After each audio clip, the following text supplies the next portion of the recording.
He thought he was in control. How wrong he was. Come to the dark side driving. It's the dark side driving. Come to the dark side driving. It's the dark side driving movie club. From the deepest corner of the darkest universe, two brave hosts battle through nameless hordes of ghoulish monsters most foul, all to bring you the eternal glory of the Dark Side Drive-In.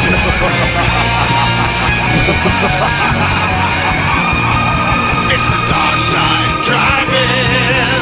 It's the dark side driving. Come to the dark side driving. It's the dark side driving movie club. It's the dark side driving. Come to the dark side driving. It's the dark side driving. It's the dark side driving movie club.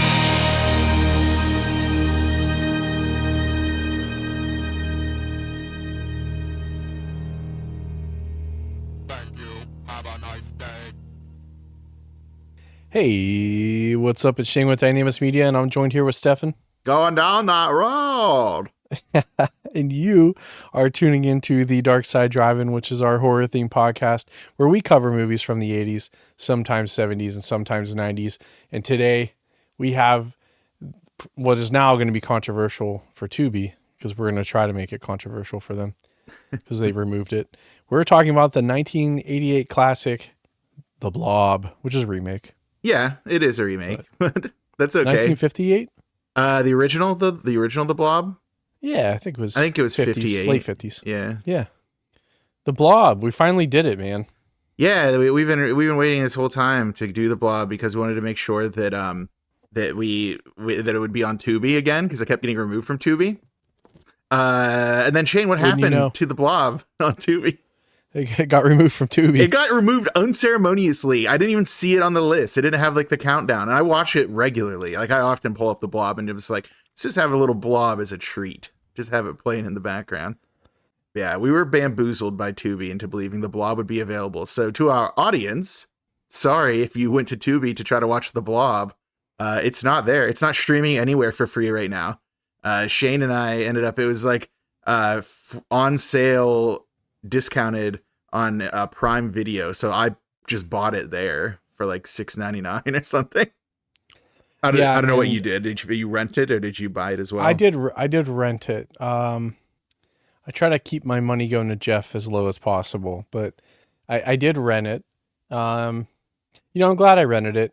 I was going to try to borrow it, but that's not always looked upon kindly. But as inflation is going to skyrocket in the next 9 months, or 12 months, get out of piracy is going to be back on the rise. But one of the important questions that this movie, brings up right off the bat initially is, what do you do when you see a giant meteor fall out of the sky? I think that we all know that you run straight for that thing, man. You don't waste any time.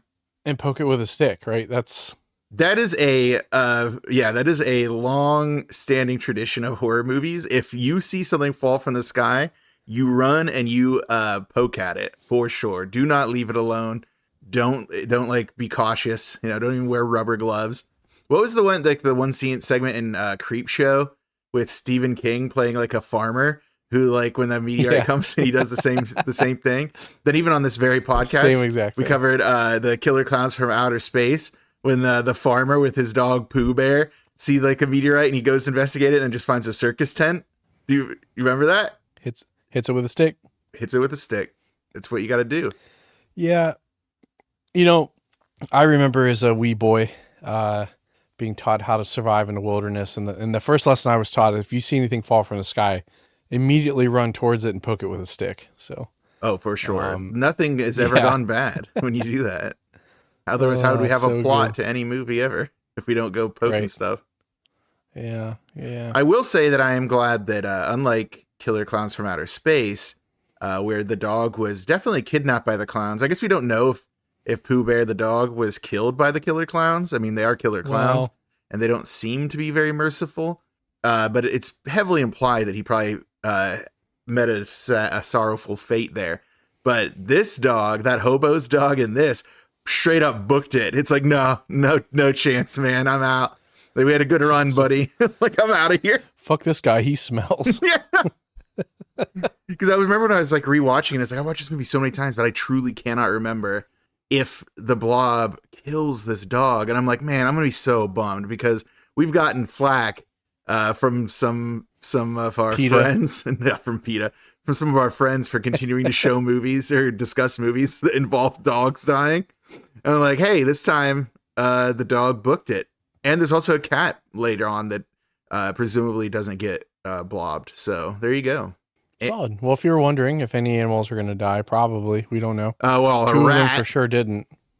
A rat. Yeah, multiple rats. Several rats, yeah. So Several rats. Yeah. But again, we're no strangers to dead rats on this podcast either. Yeah, we're no strangers to love. Well, okay. You know the rules, and so do I. Oh man.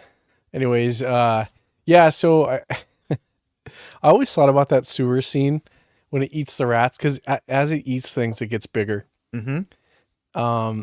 And it goes into the sewer as like a pretty large object, but it comes out even like I don't know, 10 times bigger. Like, how many fucking rats did that thing munch on, like, to gain steam going through that sewer? Well, Is it really the Blob could be the hero, because think of all the bubonic plague it wiped out. You know what I mean? yeah, that was a major concern in 1988. Was the bubonic plague in small town Yeah, America? well, it wasn't because of the Blob. Well, I have a theory. Also, About- what robust sewer systems for a quiet mountain town. Yes. Well, yeah, that's true. It was like very urban style. Right. Yeah. What is it? Arborville is the name of the town. It's Yeah, like, right. Yeah, Arborville. so yeah, Arborville has like the Arborville Treetonsburg. it has the sewer system of a town quadruple its size somehow. Yeah. But no, so I have a theory about why our boy got so big. Do you want me to talk about it now? It's kind of Is it the gross. poop? So yes, there are rats in the Is it sewers, but what else is in the what else is in the sewers? I was gonna say human waste, and presumably this thing can eat anything. So maybe it was just down there like chowing down on our waste materials. Like, Get some good poop noodles in. one man's trash is another man's treasure, and one human's poo is a blob's dinner. It definitely doesn't have any scruples about eating anything it comes across. So Yeah. And then there's some questions on this, if it's sentient or not, which I'm sure we'll get into later in the judgment categories. Okay, yeah, sure, we can talk about it. Yeah, I mean, okay. Well, I don't want to ruin that. He's a because PhD, I guess. No, I think yeah, it knew physics Yeah, and philosophy. It had a liberal arts degree from space. yeah, yeah. Would like be upset a bunch of people like who are like critical of higher education. It's like, it had a degree in gender studies. That's why I had to resort to eating people. It couldn't afford to pay for its own meals. The real champion of the Me Too movement. It's, wiping out potential rapists.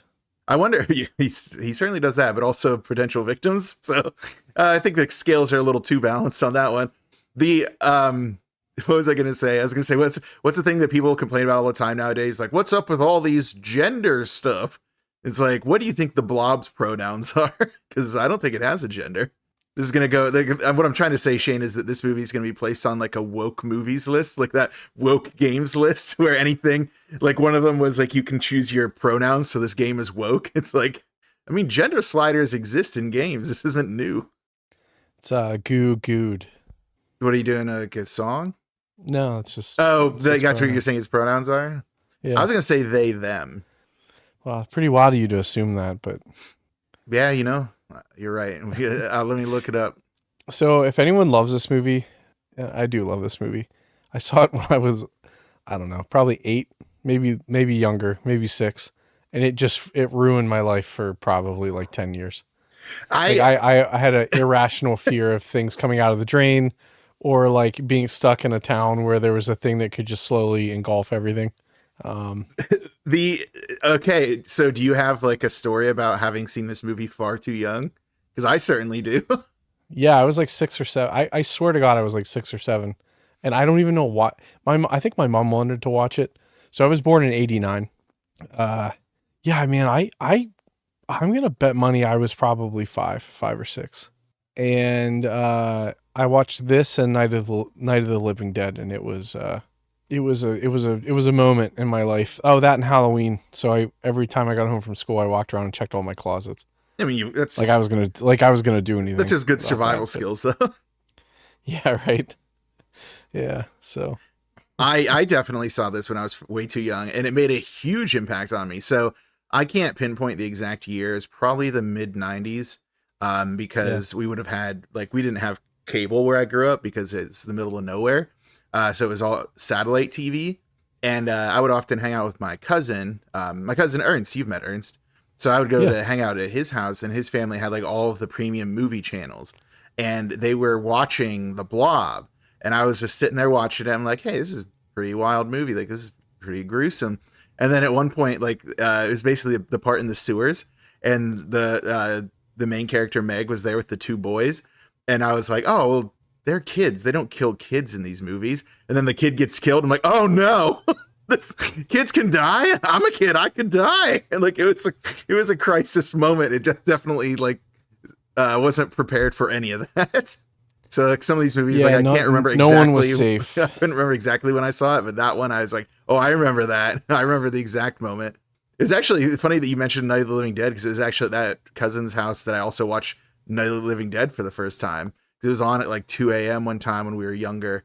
Or probably not that late, but it was pretty late, and I wanted to watch it, and it scared me so much that I was like, I want to go home, because I was staying there. I was like, I want to go home, but I also don't want to go outside in the dark, so I guess I'm stuck here. I guess this is where I die. This is how it happens, yeah. Oh man. But also fans of this, there was a game that came out, I want to say 2021 or 2022. And it was called Carrion, like Carrion. Oh, yeah, that was a good game. And it's not exactly like this, but it's pretty damn close. Like, you basically were this genetic experiment in a lab, and you break out and just start just chomping people, and you can upgrade yourself to get through different vents and stuff. So yeah, if you're interested in, was it amorphous body horror games, definitely check out Carrion. I loved it. I thought it was so much fun. It was really good. I'm not usually a big fan of Metroidvanias, but that one was pretty fun. Getting new abilities to go to new areas. Yeah. But yeah, that was very The Blob. All those scientists in there, they're like, oh no, I can't believe this monstrosity that we created is now turned on us. It's like, what'd you think could happen, scientists? This is how it goes. It reminds me of that meme. Well, what's the meme from it's like a average Resident Evil journal entry. It's like, we created an ape with machine gun arms, and Bill keeps poking it with the stick, and then entry 2, it escaped. It's like, yeah, no kidding, it escaped. Stop poking the creatures you create and stop creating them. But hey, before we get into the Blob, I have another video game I want to talk about. Do it. It's like The Blob. So basically, you play as this dude who rolls up all this stuff into one giant ball. It's called Katamari Damacy. It's basically The Blob. Oh my God. It's basically The Blob, but you're doing it for some kind of king, I think, of the universe or something. I don't remember that game very well. So there you go. There's another one for you. If you want to play a Japanese version of The Blob, that game is Katamari wild. Damacy. It is wild. That was a solid pull. I forgot about that game. But yeah, before we get into more absorbing and getting larger shenanigans, I think we have to make our way over to the creepy questionnaire, which is our horror-themed trivia game. That's the reason why you're all here. The reason for the season. I know you all downloaded this just to hear the game and you split. I can see the stats looking at you all. Is that true? Last time, no, it's not. Oh. They usually split at the intro. But anyways, I'm kidding. Burn, dude. I actually can't see how long people listen to this. On Spotify, I can, but it's like a really weird statistic. It's not like, hey, after 30 seconds, everyone leaves. Now I can see that on our YouTube channel, and boy, it makes me rethink my endeavors as a human.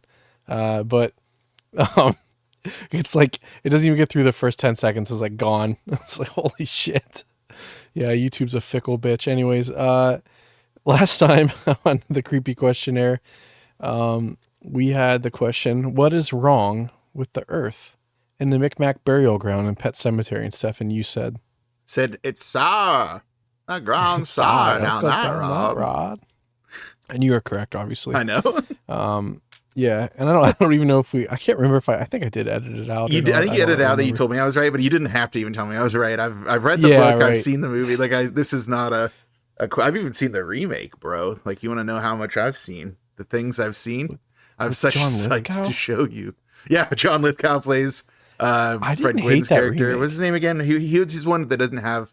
He had a very Stephen King ass name. What was it? It was like Judd Crandall. Judd Crandall. That's it. That's the one. I keep thinking of Lewis Creed. I'm like, that's not a very Stephen King name. But yeah, Judd Crandall. That is a Stephen King ass name. Yeah, I'll never forget that after we talked about it. Judd Crandall. Yeah. There's like a really funny line in the book too, like where Lewis is like coming home from like work because he's a doctor and stuff like that, and Judd is like, hey, do you want to come over to my house? I always imagine him talking like Fred Gwynn. It's like, you want to come over to my house, Lewis, for some beer? And then Lewis is like, are you he's like, are you joking about this or something like that? And he's like, oh no, Lewis, a man who jokes about beer makes enemies. It's like such a funny line. It's like, okay. So yeah, it's a good book. It's probably not like one of the highest in the Stephen King canon for me, but I think it's a pretty solid little read. And it's relatively short compared to some of his like massive endeavors. So it's a nice, like, you know, tight, like 300 pages or something like that. So pretty digestible for Stephen King stuff. A lot of people tell me that before, like, reading his older collections, this is the one that scared them the most, was Pet Sematary. Really? Yeah. And I don't know, maybe they're referring to the movie, but I've had multiple people tell me that Pet Sematary frightened them compared to like other books. Like, his stuff's creepy, but that one was like genuinely like, I don't know. I felt like The Shining had moments, but it was like more psychological, maybe. Not the book. Well, that's what I mean. I'm the movie. Sorry. Yeah. We are a movie podcast. Yeah, but I also read. What? Who taught you? Anyways, okay. The Shining, the book scared me very much, though. That book scared the crap out of me. I was actually reading it my freshman year of college, and I was working as a desk sitter in one of the dorms on campus. It was like one of the really old ones. You could probably guess which one it is. Was it Brown?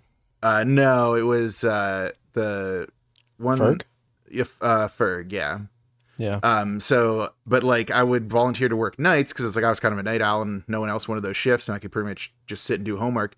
And I was sitting reading The Shining, and it like midnight one night, and it was just like quiet, and it was an old building, so things just made noises, and I'm like, absolutely not. This is way too immersive of a reading experience for me because it's a very big old tunnel. Building. Yeah, in the creepy tunnel. Well, I didn't go to the creepy tunnel. I was in the lobby. What's right by the lobby? Is it? Yeah, so when you would go, like in the lobby, if you went directly to the right, there's like that activity room right there. There's a door and there's a set of stairs that go down, and then that leads directly to the tunnel that goes underneath the quad over to Brown. Huh. Interesting. I didn't know that, but I also, I was pretty localized specifically to the lobby there. I want to say it was were the Kappa Deltas on that side? Oh, it's knowledge that I never had, and certainly wouldn't remember if I did. So we had a friend who had the master key set because she was a CA. I won't dox her, not that anyone cares anymore, but Dodgson. See, nobody cares. She had a skeleton key that could open any door on campus, and it was almost the end of summer, and we just like talked her into it, and we went down to that creepy ass tunnel. And that key wouldn't work on there. That's the only door on campus that you can't get to with the master key for campus. So there's a special key just for that door, spooky. Which is weird. Like, what are they hiding down there? Probably, I don't know, a Frankenstein monster. But that is a very good question. I'm sure a lot of people do ask themselves every day, what do they have in that tunnel down there? But Stefan, I have a couple other questions for you. The first one is are you ready? Why, Shane, I'm the readiest I've ever been. Insert dramatic music. Bwom. Bwom, bwom, bwom. I hope you get this one. I think you will. I know this. Again, we talked about this last time. That doesn't always mean anything. But, yeah, stuff know different things sometimes. It's kind of wild like that. Brain be braining.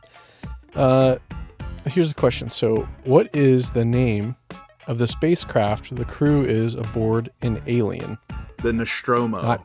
Okay. Oh, sorry. Not Should I? Aliens. Well, no, I just want to make sure it was clear that it's alien, not aliens. You said the word alien, so I took you at your word. I didn't even need you to clarify that. But yes. Sorry, I guess I answered that too fast. Go ahead and you want to. Well, no. So final answer.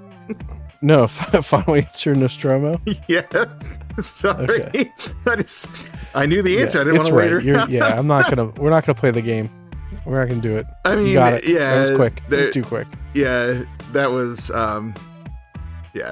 that was the name of the vessel. It's also the name of a novel by Joseph Conrad. Fun fact. Oh. Probably where they got it from, but don't know for sure because I didn't do the research because I didn't know I was going to be asked this question today. It is off the dome. The reason I brought it up is because I love this movie and I just wanted to kind of talk about it for a second. 1979, right? I think this is, I'm just thinking through my head, there aren't a lot of really good sci-fi horror movies. There are a lot of really good sci-fi movies. There's obviously a ton of really good horror movies. I think this one, for me, nails just the panic of being in space, kind of being stuck on a ship. That and Event Horizon, I think, really captured that vibe. But do you like Aliens or Alien? Because like they're very similar on purpose, but yeah, these two movies in a series have so many similarities. I actually disagree. I think they're very different movies. And I like them both. I think they're both doing different things. And I like the things that they both do. Yeah, I really like the kind of send up of, action movies like these testosterone-ridden action movies that you get in Aliens. I like the creeping dread of Alien. I think they both have a lot to bring to the table, and I think they're good. I'm also a defender of Aliens 3 and a somewhat defender of Alien Resurrection, even though I know that's not as popular one to defend. But I actually like all the Alien films. What about Alien versus Predator? I didn't hate it, but unfortunately, I was of the age that anything with like cool Predator fight Alien thing, Ooga Booga, hit it with a stick kind of thing, I enjoyed. So I actually haven't watched the original one probably since it came out. So I'm going to assume that was 2004 maybe? I thought it was 2005. 2005? Yeah, so I was like 16, 17. So yeah, I like the movies. The newer ones kind of suck. 2004, you were right. Yeah, 2004. Yeah, the new ones kind of suck. I haven't seen the newest one, which I really want to. I was kind of upset about the Prometheus thing.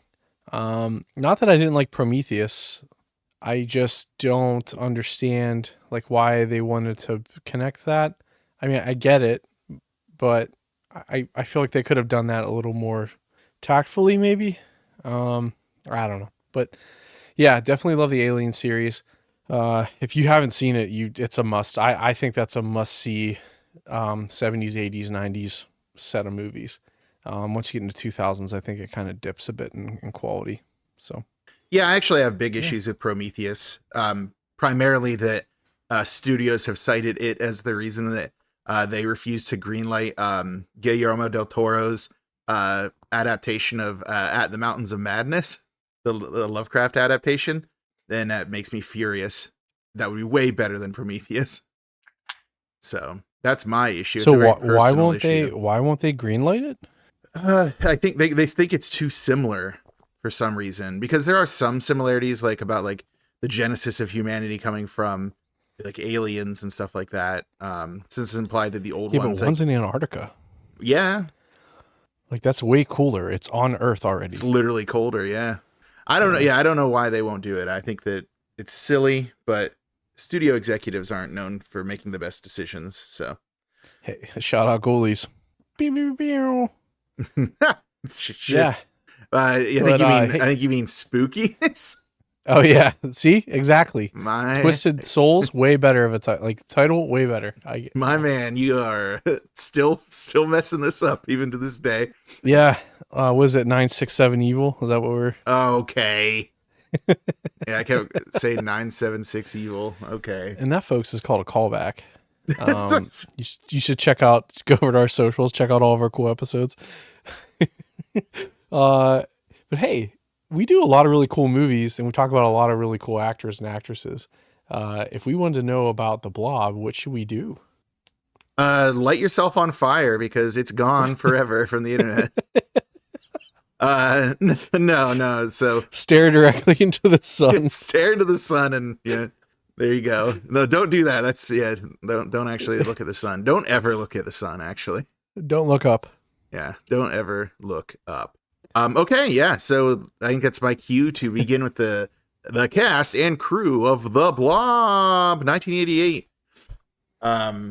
Buckle up, guys. This is a huge cast, and unlike a lot of the movies we do that are kind of like low budget, and that is a big part of our project, is to cover like low budget stuff with like lesser known casts. This is an actual like studio picture, bigger cast, like more well known cast. The reason I wanted to do it is because I think that it's represented in like the horror space. Like, people have kind of forgotten about it. It didn't do well when it came out. It was not critically well received. A lot of people said that the original 1958 Blob was better, but it's kind of had like a reappraisal in recent years. It would probably do even better if it was easier to stream. Tubi, if you put it back, please. So there you go. There's a lot of factors that make it so that this is a very overlooked and underrated film. But anyhow, cast and crew. We're going to start with our director and co-writer, Chuck Russell. Probably his biggest credit for most of us is A Nightmare on Elm Street 3 Dream Warriors, which in my opinion is the best of the Nightmare on Elm Street movies, or at least maybe not the best, but definitely my favorite of the Nightmare on Elm Street movies. He also directed The Mask, and it's, yes, that one, the smoking and somebody stop me with James Carey. Are you familiar? God, you do like 10 more of those lines, I'd be hooked. Okay, what's the one? It's like whenever they take all the stuff out of his pocket, and it's a picture of the one cop's wife. He's like, oh yeah, oh my god. He's like, I forgot about that. You have a sense of humor about it. After all, you married her. Oh my god. I completely forgot about that scene. Yeah, oh, what a fucking awesome movie. I watched. The 90s were wild. Yeah, that movie, I watched the VHS of that so many times. I wouldn't be surprised if it was worn out at this point. I loved The Mask. But getting a little more. RoboCop is the bad guy. That's not RoboCop. What? That's not him. That's not RoboCop. It's not? No. Are you doing a bit? I mean, he kind of looks like him, I guess, but he's not actually. I thought Peter Green was the RoboCop. Is he not? Peter Weller is RoboCop. God, why do they look so much alike? I don't know. Do I have that disease where I can't tell people apart? I don't know, man. Like face blindness or whatever. Yeah. Yeah, I don't know. But yeah, RoboCop was Peter Weller. So, but yeah, I can understand my confusion. Sure, yeah, I'll let you have it. But all right, he played Zed in Pulp Fiction. He's the weirdo. All right, move on. Who is? Oh, Peter Green. Yeah, he plays you. Yeah. Zed's dead. But yeah, back to getting a little more serious. Chuck Russell's credits here. We have Eraser, the Arnold Schwarzenegger one with like the CGI alligators, rip a guy in half. Bless the Child, The Scorpion King with The Rock. Jung Lee, Paradise City, and then most recently a 2024 Witchboard remake that I didn't hear about and haven't seen. So I'm wondering about that. So his upcoming credit, have you seen that? What's that? Have you seen the title of his upcoming credit that he's directing? No, I didn't. Is it something cool? It's called White House Demon, and I am very interested. Oh, curious. But no, he doesn't. For somebody who seems to be like, he has like only kind of big name movies. It's very surprising that his career has like so little on it, because I mean, I guess this movie wasn't that well received. I think Eraser, I don't know how it was received, but Scorpion King must have been good. Didn't they make like 8 of those? The Rock stopped starring in them. Yeah, I think so Eraser was not up, so that was Arnold was kind of falling off a bit. Eraser was not, like, I think, as well received as a movie. I think it's fantastic. I just don't think people because it was a little weirder. It had like a weirder subplot kind of going on. And then Scorpion King rode the coattails of the Mummy, and unfortunately for everyone involved in the Scorpion King, the Mummy was just like kind of like it was that moment, right? And nothing they did could, like, it just couldn't live up to the Mummy. And then he only did the first one. I think there were 2 or 3. So, and I don't think The Rock was in the second one. I think they recasted him. Well, one of them was like a origin story, like Rise of the Acadian or something. It's like when he was younger, so it was a younger actor who played him. Yeah, Rise of a Warrior. Rise of a Warrior. Rise of the Acadian, Yeah, I think was the name of a video game they did made about it. It was 100%. Whoops. Yeah. Yep. All right, we don't have any more time to talk about. But Randy Couture played, like, you know what I mean? Like, I don't know. It was just kind of weird. No, that was worth interrupting me for. Cool. No, what? Who? Randy Couture? No, yep, we're good. I don't know who this is. He's a UFC fighter. He was like a famous UFC fighter. UFC. Get out of here with that. Yeah. Until it changes ownership, get out of here with that. All right, onward to the co-writer, Frank Darabont. Shane, it's Frank Darabont. Damn it, Frank. Yeah, Frank Darabont, probably best known There's for so his many writers on here, dude. His well, a bunch of the other writers that are on there are from the original script From the 50s, right? Yeah. Yeah. But yeah, so Frank Darabont directed Buried Alive, Night Shift Collection, The Shawshank Redemption, The Green Mile, The Majestic, The Mist, The Walking Dead. He's a director and also like the developer of that television program when it first started. And he had a couple episodes of Stranger Things under his belt. As far as writing goes, he was like also writing, a lot of his movies, Shawshank Redemption, Green Mile, The Mist, etc. But he also had writing credits on A Nightmare on Elm Street 3, Dream Warriors, The Fly 2, an episode of Tales from the Crypt, a bunch of content around the adventures of young Indiana Jones. And then obviously, Walking Dead stuff, which I had already mentioned. Basically, he was the reason The Walking Dead started out so strong. And then they kind of network interference kind of made that second season really boring. And then he left because he was done dealing with AMC. Like, he handed them a hit and they ruined it. Now, granted, I will say The Walking Dead did ebb and flow. I think there were, like, the second season was a disaster, but some of the latter villains and storylines kind of like redeemed that. But it definitely, like, no one can say it didn't fall off because of network interference during that second season. Well, and there was also the writer's strike in 2011 that affected a lot of those shows too. But he did Frankenstein. I didn't know he did the screenplay for Frankenstein, the 1994 version. Oh, did he? I didn't even have that on my notes. Yeah, which I thought was pretty interesting. I'm not too familiar with that one. I have seen it, but it has been a while. It's the one with Robert De Niro. Robert De Niro. Yeah. Yeah. Yeah, it's not my favorite by any means. It's fine. There's like a movement in that era to try to like redo a bunch of those classic monster movies to greater or lesser effect. And we all know about like Gary Oldman's Dracula. We all know that. We spend our waking hours in fear of that. Oh yeah, so he did do that Frankenstein. I didn't realize that. Yeah. That was an oversight on my part. Yeah, he's also like, he was a producer on a bunch of stuff too. I don't really understand producing, like Mob City, which is going to come up in some other people's credits. He's like a producer on that. Collateral, the Tom Cruise movie, stuff like that. Cool.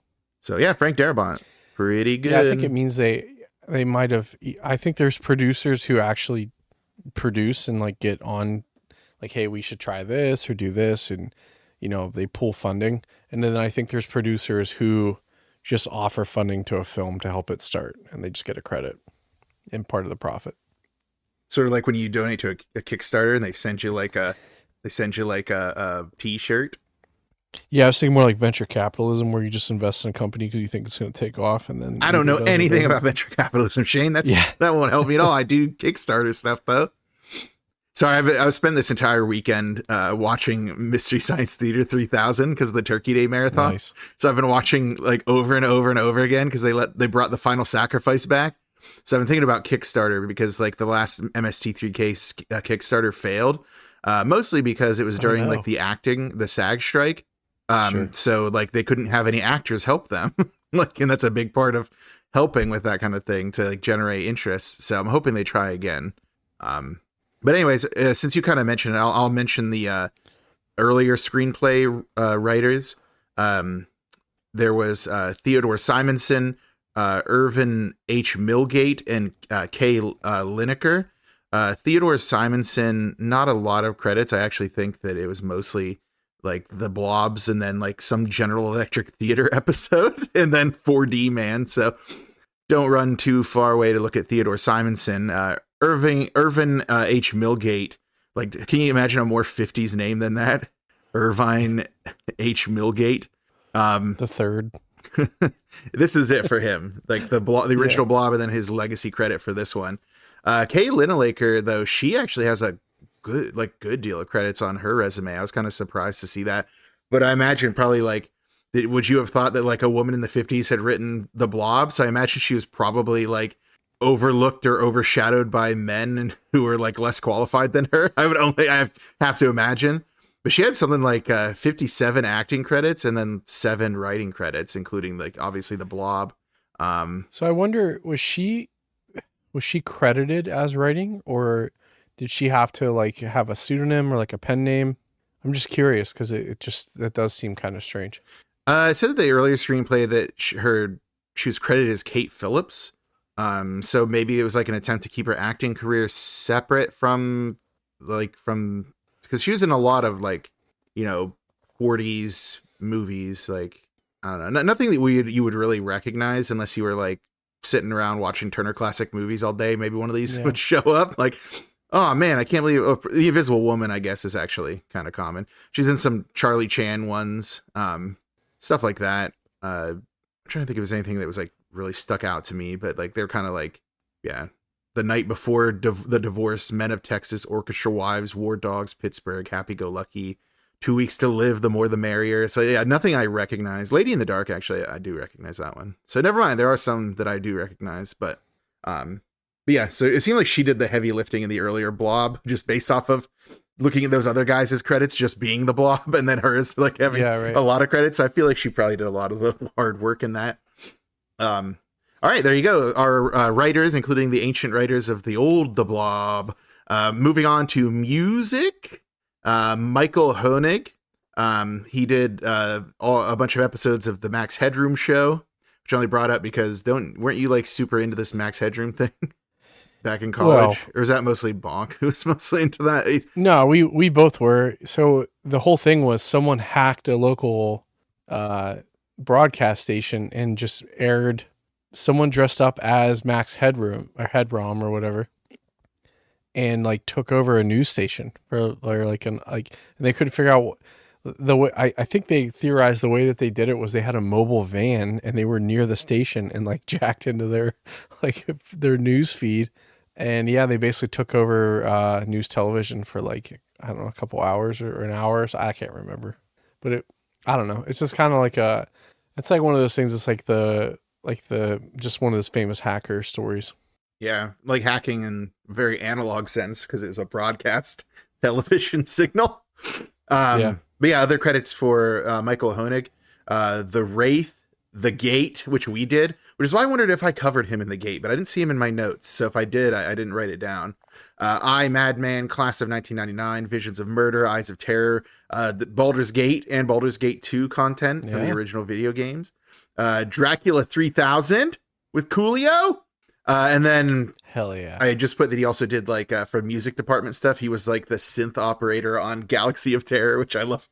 I love that for him. So there you go, Michael Honig. There's our music man. And then we talked about this before before recording. For special effects, there was an army of special effects artists on this thing. Like, we're talking a studio movie, special effects heavy. Like, there's a lot of makeup effects, a lot of special effects, a lot of visual effects. So based off of our research, we kind of narrowed it down to 3 people who we think probably were the biggest drivers of what we would consider the special effects crew. The audience can't see it, but I did like an air quotes thing there. So my list, I had Tony Gardner, Lyle Conway, and Stuart Ziff.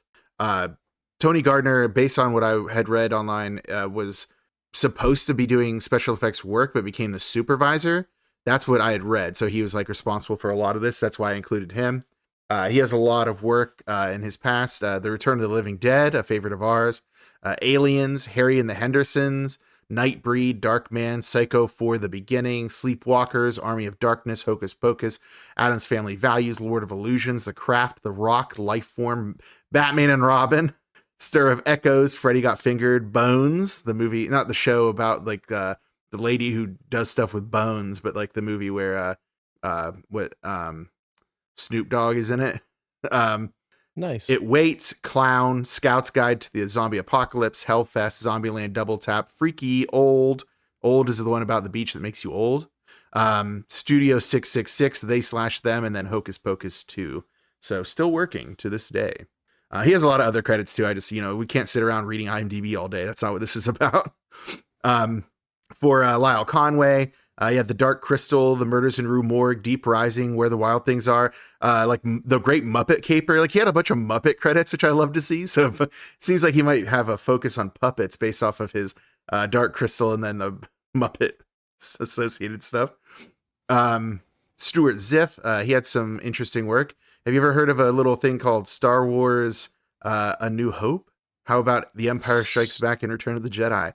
He worked on them all. Star Wars. Yeah. Have you ever heard about it? It's basically about like really mean fans who yell at you online regardless of what your opinion is.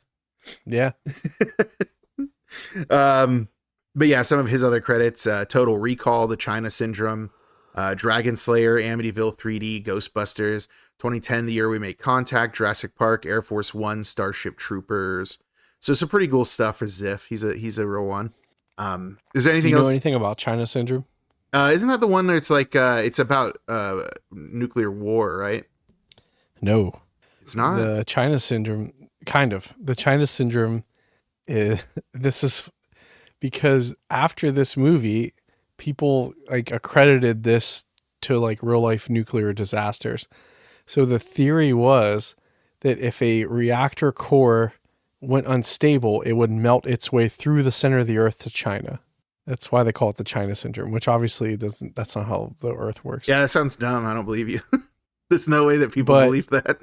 So this movie came out, and within, oh God, I can't even tell you how long after this, the 3 Mile Island reactor started going haywire, and everyone was like, "Oh, it's the China Syndrome," and everyone freaked out.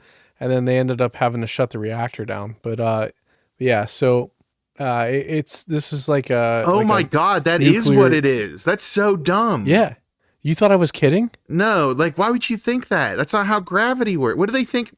Oh my God, I know, but that's the thing was like. Oh, it's the China's. If you dig a hole, you go the whole way to China, and they're like, what if we make a movie about that? But instead of us digging, we just use nuclear physics.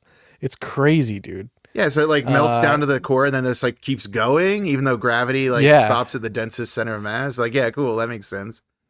Right. Have these people ever read a book? What do people think gravity is? I don't know. I'm so mad. I don't. But Jack Lemmon's in it, and Michael Douglas, and Jane Fonda. This movie is pretty good, actually. No, it's fine. So, you just upset me. I can't believe you didn't believe me. I thought you like. You thought I was messing with you? I didn't believe you at all. Because I do come up with dumb movie premises sometimes. You're just like, please God. So a little inside baseball here. Sometimes I'll text Stefan movie or like TV show ideas. Like I had one for and Hey, okay, copyright TM. Jeez. I'll find you. I'll fucking find you. Anyways, I will find I you. want to make a movie called The Mob, and it's where humans crash on a planet that has blob people, and then the humans just destroy the planet and start killing all the blob people. I think it'd be funny. Oh yeah, it sounds like a good movie. About But occasionally I will text Stefan this stuff, and so I'm sure when I said this, he was probably thinking, oh yeah, I just thought you were "Holy making shit." this up. Like you, No. yeah, inside baseball is right because like no one else is privy to our text chain where you sometimes say just outlandish things to me. Yeah, so China syndrome. Useless knowledge that you learn from watching fucking really old movies. So There you go. yeah, You also send me a bunch of like those Facebook videos, and I sure do. probably like watch one out of every 5. Which sucks because some of them are really good. I believe. So I that had you this problem believe with that. Fig, where he's like, you can only send me one a day, so you have to pick which one you want. So I might have to do that for you. Well, I just don't tell you that I don't watch them. It's Some of them are good. the way though. I believe you, and I occasionally click on them. But like the problem is the way that app interfaces with Facebook. So it comes through Facebook Messenger, but it leaves to go to the main Facebook app. So when I leave that item, I'm not in Messenger still. I'm now in the Facebook app, and I don't want to be there. I want to be in Messenger. And that's such a silly thing to like complain about, but it is very like user unfriendly in that way. As opposed to if you like sent me like a TikTok, it'll go to TikTok, but when I go back to my Messenger app, I'm still in Messenger in the message where you are. I mean, for now, aren't they isn't the US government trying to destroy TikTok because China exists? Speaking of the China syndrome. I'm pretty sure, and I think that guy's from Singapore. Yeah, So, I don't know. but it's just nonsense. It's like if an American doesn't own it, then it must be evil. It's dumb. Sure. Our government is full of it. But also, if an American owns it, it is also evil. What? No. Yeah, there's no winning here. I actually never bought into that whole idea. It's like, oh, non-American owns it. This must be gross. Then some South African dipshit went and bought Twitter, and now I'm like, oh wait, it sucks now. So maybe non-Americans shouldn't own these things. Yeah, right. Maybe we should take it back. This billionaire is going to make me into an anti-immigrant person on accident. Dude, he's weird enough to argue with you on social media. Like you know what I mean? Like he gets in like the weirdest, like shallowest arguments with humans and I don't think he's actually a human. I think he's an alien. But You think he's an alien, really? I would like to 1000%. I think aliens would be way cooler than that. My dude's going to be the number one reason we're going to have Red Faction come true in real life. When he goes to Mars and tries to have like Pullman, capitalist hellscape. Pullman towns. You remember that idea? I might finally get my John Carpenter Ghost to Mars dream come true. Oh, Shane. That's not what Ghost of love that Mars was movie. about. I love that movie. What, a capitalist mining town where you had to basically mine your way? Yeah, but freedom? that's not what happened. The capitalism isn't the reason that the ghosts of Mars showed up, like the spirits and started inhabiting people. Oh, I'm sorry. My dream is that they go to Mars and mine and awaken a demon race of like ghost, like Mars people. That is kind of the plot of Doom, kind of, right? Like in order to solve the Kinda energy is. crisis, they go to Mars and they're like, oh, we found a way to get energy, and like don't tell anyone that they're actually We can harvest hell. like they're actually harvesting energy from hell. Is like, how could this have gone bad? How does using hell energy to like transport or to solve our energy crisis work? But I bet you like some modern politician would be like, hey, energy independence, right? It's like, not really. You're Make hell great again. Oh no. Wow, we've lost the plot. We're gone. And what I was gonna say before we went on this entire tirade was, is there anyone else you want to talk about? Because I know there are a lot of people in the special effects, makeup effects group. There was a guy. Oh, dude, there's like 52 names or something. Yeah, it's more than that even. The only other one that I was thinking. Here, I'll pick a random one. Hold on. Keep going. Vamp. Okay. Well, the only one I was thinking about was I think his name's Bill Sturgeon. Was mentioned as doing a lot of the animatronic work for the Blob when it's like blobbing up, you know. He's credited actually in a couple of different departments, which is interesting. Yeah, Bill Sturgeon. He did a lot of mechanical effects and stuff like that. I feel like we talked about him before, but I don't know when or how, because he has a lot of credits that actually look similar, but it might just be because these dudes just work on similar movies, and that's just part of it. It does say he was a fabricator for the clowns and Killer Clowns from Outer Space. He did work on Aliens, where Invaders from Mars, House, Cocoon, Ghostbusters. So a lot of the same stuff. What do we got here? Graveyard Shift, The Willies, Doll Man, Army of Darkness, Hocus Pocus, Addams Family Values. See, we're starting to get to some of these ones from earlier people. Batman Forever, Warriors of Virtue, the movie about those kangaroo warriors. Men in Black, Devil's Advocate, Mighty Joe Young. Yeah, it looks like he worked for like the Rick Baker crew in that one. Men in Black 2. So yeah, a lot of credits for Bill Sturgeon. Yet somehow no image of him on IMDb. I guess he's a really behind the scenes guy. So my pick is Chuck Crisafulli, and he was the Blob Wrangler. Oh no, he didn't do a good job. The Blob was running wild up in there. Done escaped. And he really only has 5 credits. So the first is the Blob, obviously. Then he ascended to Gremlins 2, the new batch, as a creature crew. I don't know if I'd say ascended. I think that the Blob and Gremlins 2 are probably on the same level in my heart. Then he did 2 episodes of Intruders. Okay, I don't think you're ready for this one. Are you sitting down? Yeah, man. I'm always sitting when I... What do you think I'm pacing He when I was record? part of the Mant. He was part of the Mant creature crew in Matinee. Sorry, The what?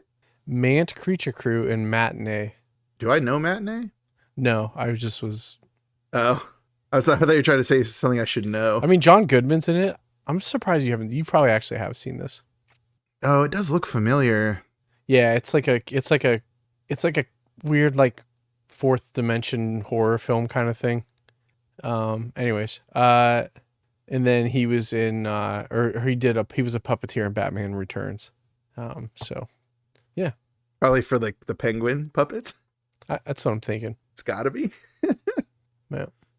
Oh, sorry. Let me mute myself while You know, it's funny. You could have started before that, and that was a choice. Well, you're...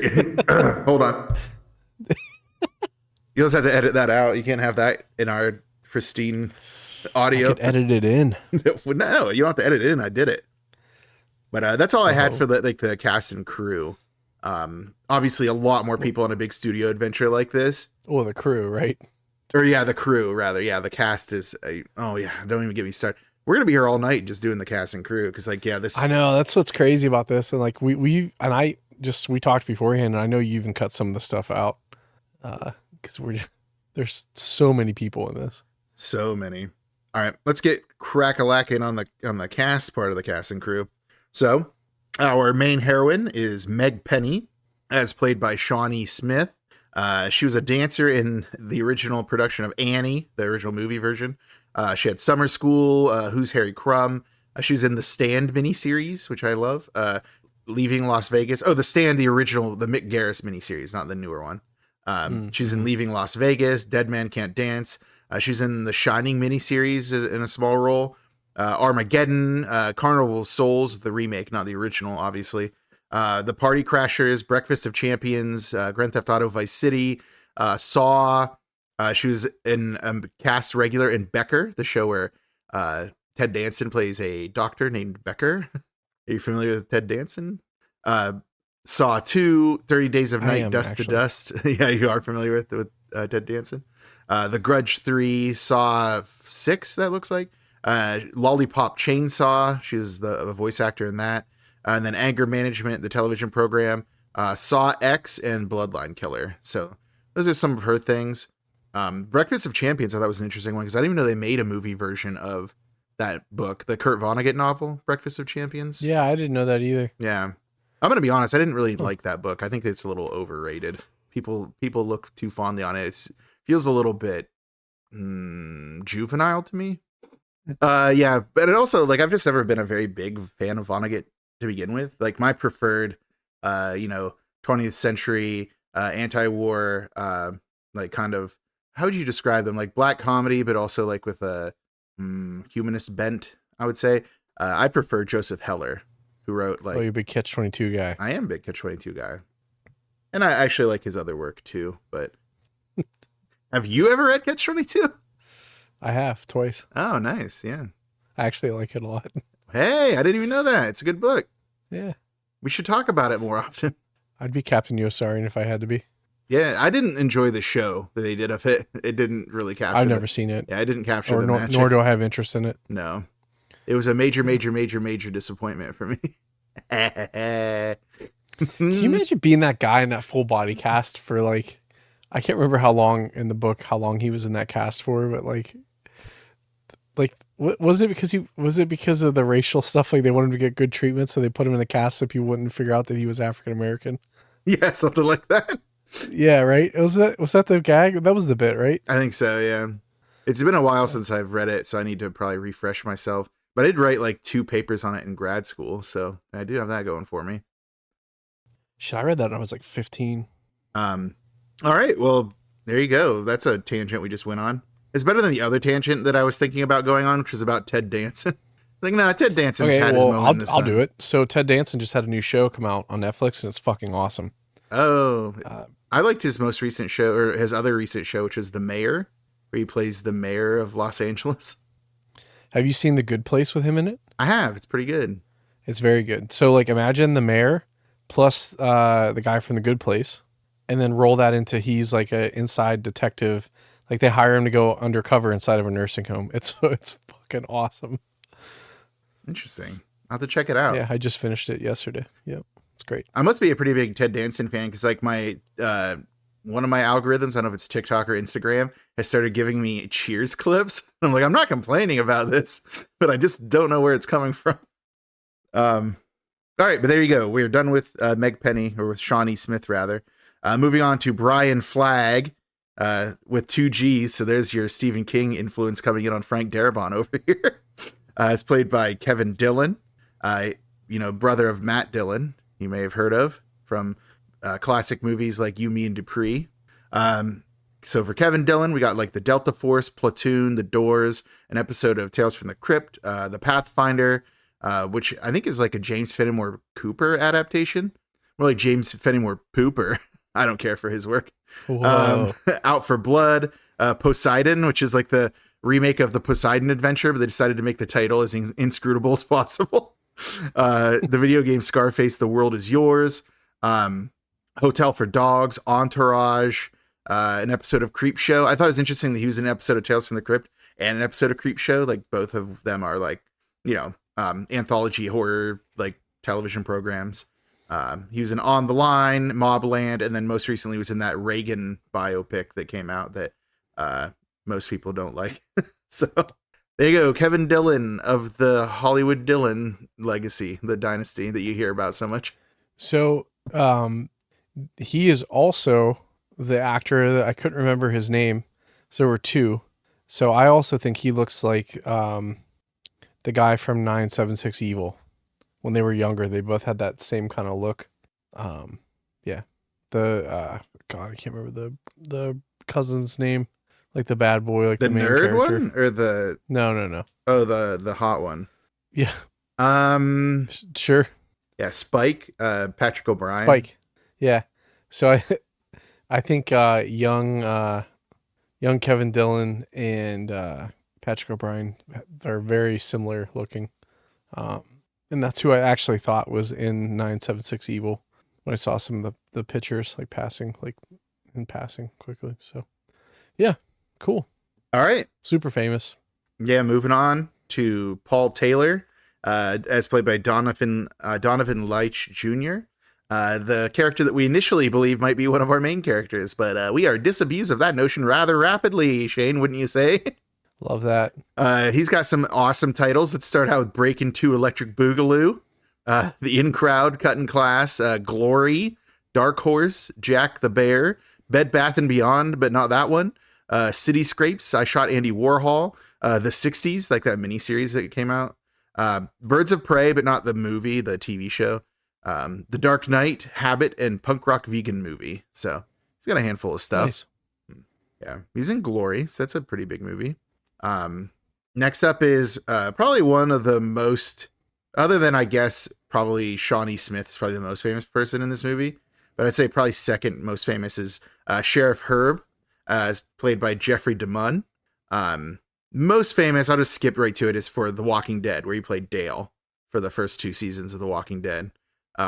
He has a lot of credits: Sanctuary of Fear, Christmas Evil, The First Deadly Sin, Warning Sign, Twilight Zone, the 80s version, The Hitcher, Betrayed, Blaze, The Haunted, Newsies, The Shawshank Redemption, Hiroshima, Phenomenon, Rocket Man, the movie with what's his name? So good. What's his name? What's the name of that actor? The one who? Oh no! How can I not remember his name? The one who rockets. Yeah, the Rocket Man, the main Or character. the one who mans. The Rock. Have you seen the movie, or are you just messing with it? I don't know if you've actually seen it. What? Have you seen Harlan Williams? Yeah, Harlan Williams, the comedian who's fucking amazing from Sorority Boys. He's such an asshole. I love him. Yeah, Harlan Williams. What a movie. Storm of the Century, The Green Mile, The Majestic, Our Town, Hollywoodland, The Mist. As you can tell, he works with Frank Darabont a lot. Burn After Reading. I already mentioned The Walking Dead, Mob City, The Amaranth, Billions. He's just in all kinds of stuff. I liked his character a lot in The Mist. I just like The Mist. I thought that was an awesome movie. And you know that ending, that famous ending. Have I ever talked about it on the podcast about when I watched that movie with my mom and how she just like started crying because of the ending of that movie? And I was like, I always forget that my mom actually like, had like experiences, like she cries during movies a lot and stuff like that. So she's obviously like probably got a better handle on her emotions than like I do, I guess. Because like I thought the movie, that was a gut punch of an ending, but it didn't really affect me. When I watched it with my mom, she was like inconsolable for a little while. I was like, I should have just stopped it when before the ending. Like, well, that's it. That's the end of the movie. This guy's not going to murder all of his friends and his kid right before the army shows up. So, but it was like one of those like you messed up moments when like that ending happened. My mom just started crying. I was like, oh no, oh no. So there you go. I did love Burn After Reading though. That was a good one too. I never saw it. The Coen Brothers. Yeah, it's good. It's like, I don't know. There were a lot of like really artsy films that came out in those like, I would say 6 years. Like total IFC film. Royal Tenenbaum. There's just the list could. Don't even do this now. Yeah. You're gonna bring up the Coen Brothers, who I have a on and off relationship with them. Like some of theirs I like, some of them I don't. But like Wes Anderson, just do not get it. Do not get the Wes Anderson of it all. Like it's quirky. I get it. I just don't. It just doesn't hit. With the exception of The Life Aquatic with Steve Zissou. That movie was a banger. Here's what I'll say. And I feel like there are a few different types of people in the world. And I could be very wrong about this, but I don't think I am. There are people that love Seinfeld, and there are people that don't get Seinfeld, and there are people that hate Seinfeld. I feel like the don't get and hate Seinfeld don't like Wes Anderson films. And I don't know if there's a correlation there. I don't know if it's, I just feel like people that find Seinfeld funny also love Wes Anderson films. I don't know why. So that's my take on life. Huh. Well, let me think about it. I am. Do you think Seinfeld's funny? I do. Like really funny? Yeah. And you don't like Wes Anderson films? Yeah. So go to the doctor. Seinfeld right is now. funny. Stop. We're done recording. I say Seinfeld's more like charming than funny, though. Okay. Well, okay. Hold on. Sorry. I think that's a huge difference. I don't know. Like, there's not a lot of things that make me laugh out loud, like Psych or like Brooklyn Nine-Nine. I think I need my humor to be a little more like Madcap. Like Seinfeld's just a little bit like too slice of life for me. It's like a period piece. Like it's like, oh, I want to know what's living like in the late 80s, early 90s in New York. I'm gonna watch Seinfeld. I don't hate Seinfeld, so maybe we'll change the middle category to you're lukewarm about Seinfeld. I did like True Grit. Yeah, going back to the Coen Brothers. I think Larry David's hilarious. Curb Your Enthusiasm. There's some pretty funny moments in that. That's actually like. I've never seen that either, though. So maybe I don't know. I don't know what it is. Like Wes Anderson, I just don't know, man. I'll try it out. I'll try a little harder, I guess. But the Coen Brothers, they're a little more hit or miss than like Wes Anderson. I'm just like, okay, I get it, but like, come on, man. It like feels pretentious to me. Yeah. The Coen Brothers, they can feel pretentious. And I think part of the problem with them is like they are like filmmakers, you know? So they make a movie called Oh Brother, Where Art Thou, which is like a deep cut reference to Preston Sturges's Sullivan's Travels. Sure. But like, in order to know that that's the deep cut reference they're doing, you also have to know the plot of Preston Sturges's film Sullivan's Travels, which I do. So when I'm over here being like, oh, how pretentious is that? I'm the one who is also pretentious because I get the reference. so it's like I'm hating a part of myself by not liking the what they're doing. I don't know. This is a lot. You're not my therapist. I don't have to talk to you about this. So I'm going to move on. So have you seen, like, I kind of want to talk about this a little more. Okay.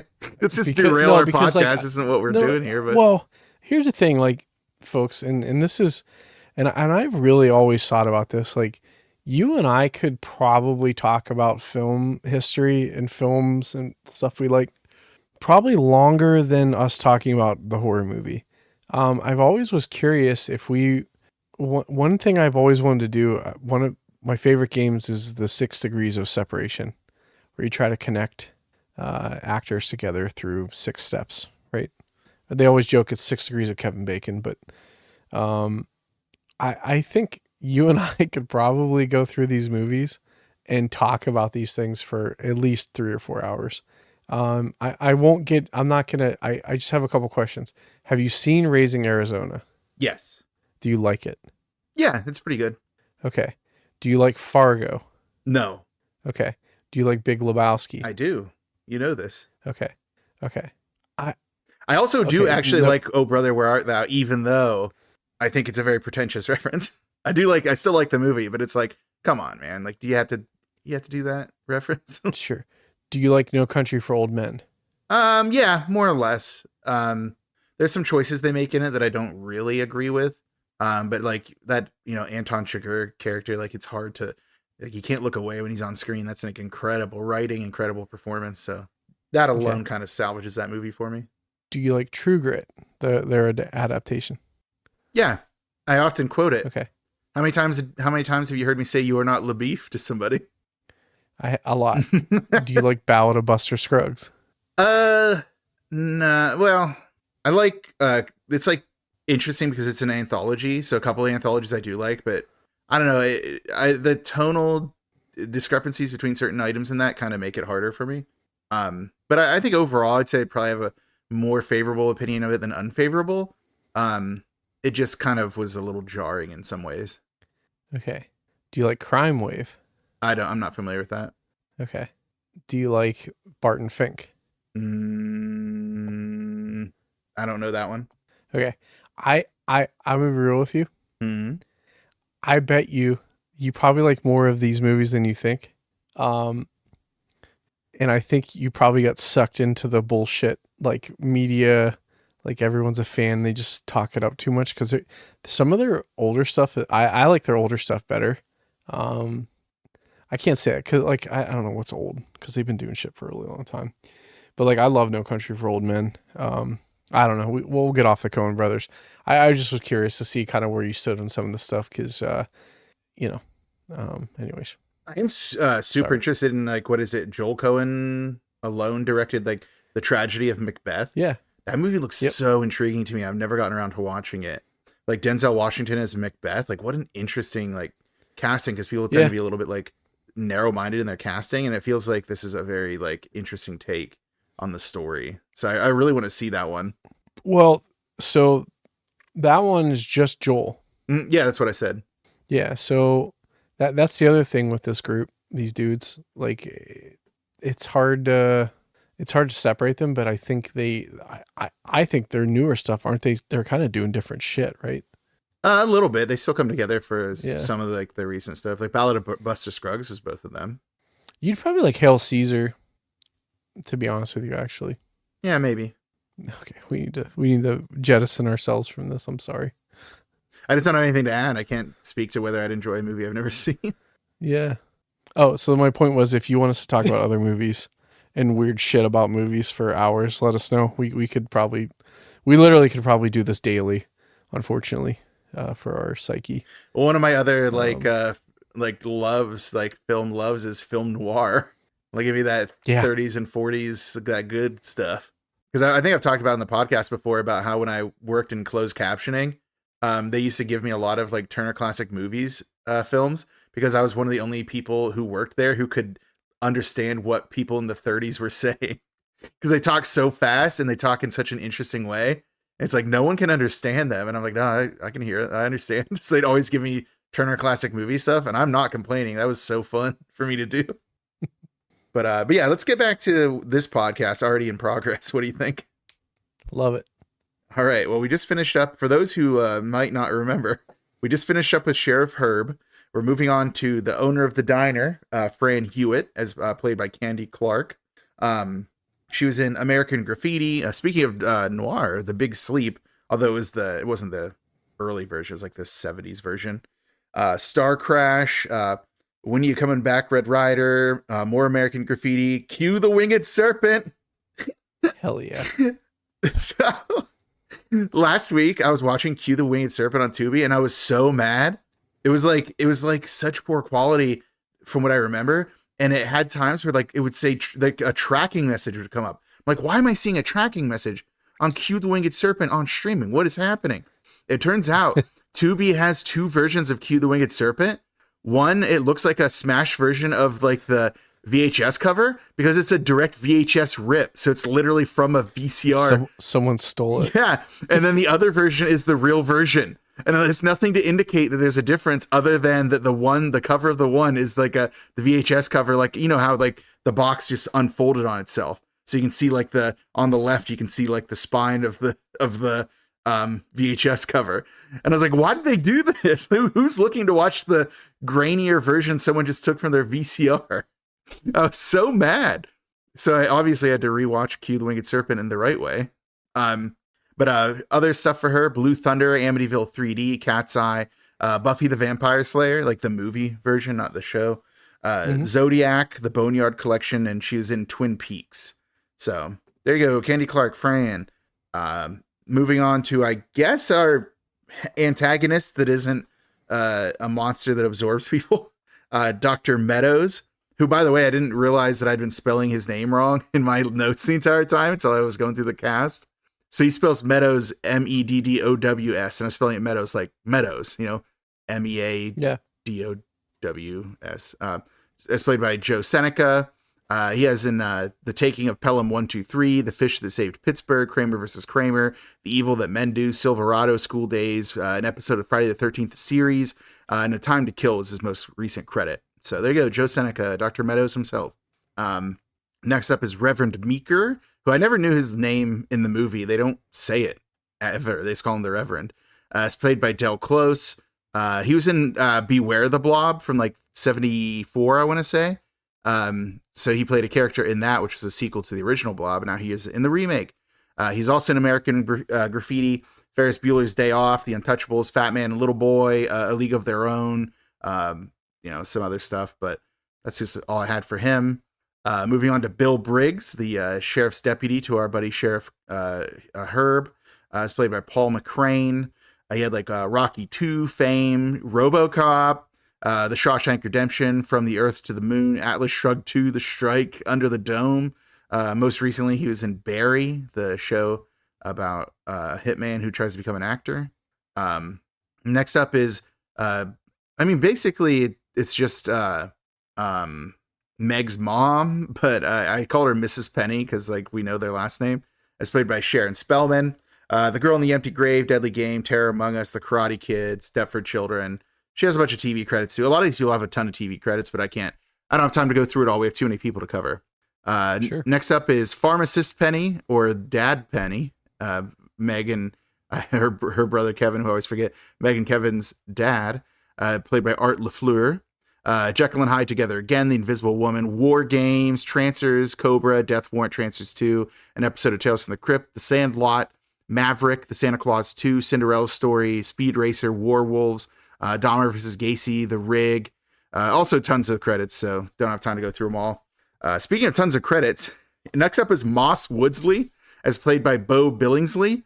He has 303 credits on IMDb, Shane. I don't have time for this. Did you set the record? It's definitely like the most I think we've had to deal with. And I'll tell you right now, a lot of it is awesome stuff too. So he has like Lupin the Third, Night Shift, Mobile Suit Gundam 0080. Basically a bunch of movies from that. They Came from Outer Space, the Street Fighter 2 animated movie, Outlaw Star, Halloween H2O 20 years later. He played a voice actor in Bushido Blade 2, and I love Bushido Blade, so I had to bring it up. Omega Boost, Silent Predators, Cowboy Bebop the movie. More recent video games too, Red Dead Redemption 2, Fallout 76, Starfield, Tekken 8. So still to this day, still having like tons of roles in different video games and anime. I didn't put it down. I thought he was in... oh no, never mind. It's somebody else who's in Mobile Suit Gundam, the 08th MS team. So, but no, it's tons of anime, tons of video games. He's in Starfield. I said Starfield. Oh, you did? Sorry, my bad. Mm-hmm. Yeah, I said it right before Tekken 8.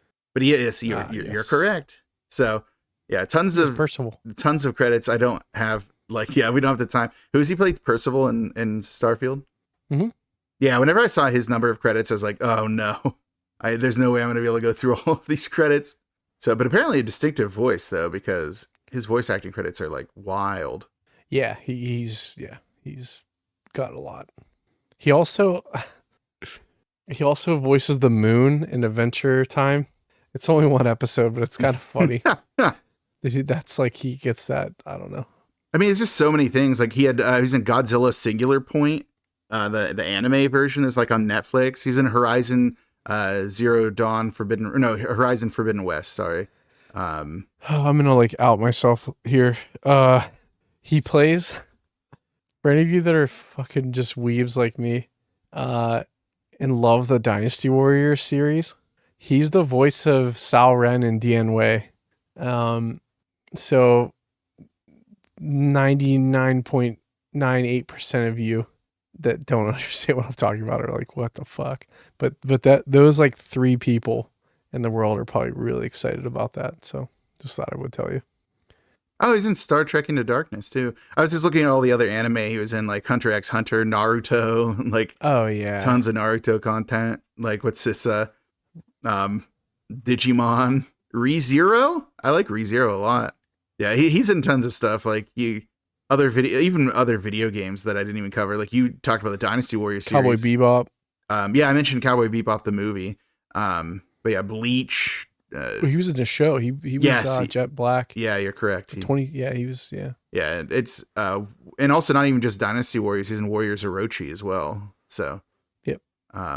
Yeah, tons of credits. This guy's been in so many. Like you've definitely seen him in something like on accident. I think he's in some like Final Fantasy stuff. I want to say like Dirge of Cerberus and what was it? Advent Children, that like movie. I think he was in that too. So yeah, he has a ton of stuff. So we could just make this entire show about him, and we'd still not get through his entire like filmography. Yep.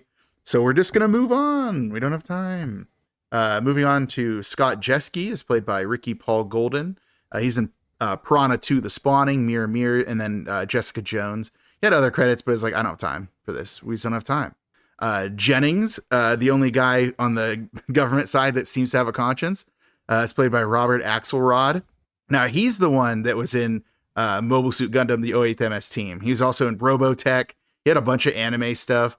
He's in Slumber Party Massacre and Sorority House Massacre. Terror on Alcatraz. A lot of massacres. Yeah, Mighty Morphin Power Rangers, the movie. Lord Zed's Monster Heads, and also several other Power Rangers appearances as Lord Zed. So if there's a Lord Zed, it's probably him. Spider-Man, the animated series, World of Warcraft. Check it out with Dr. Steve Brule. Again, this is another dude with like a ton of credits, so I just don't have the time. Yep. Look into it if you want to see more. What was his name again? Robert Axelrod. Yep. Moving on to the only other character that I actually also wrote down, which was Kevin Penny, as played by Michael Kenworthy.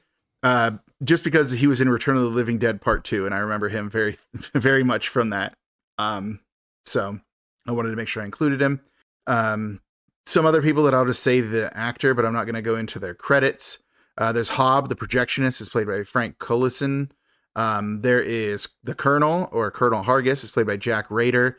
He had some interesting credits. He was in Outbreak, I want to say. Braddock, Missing in Action 2.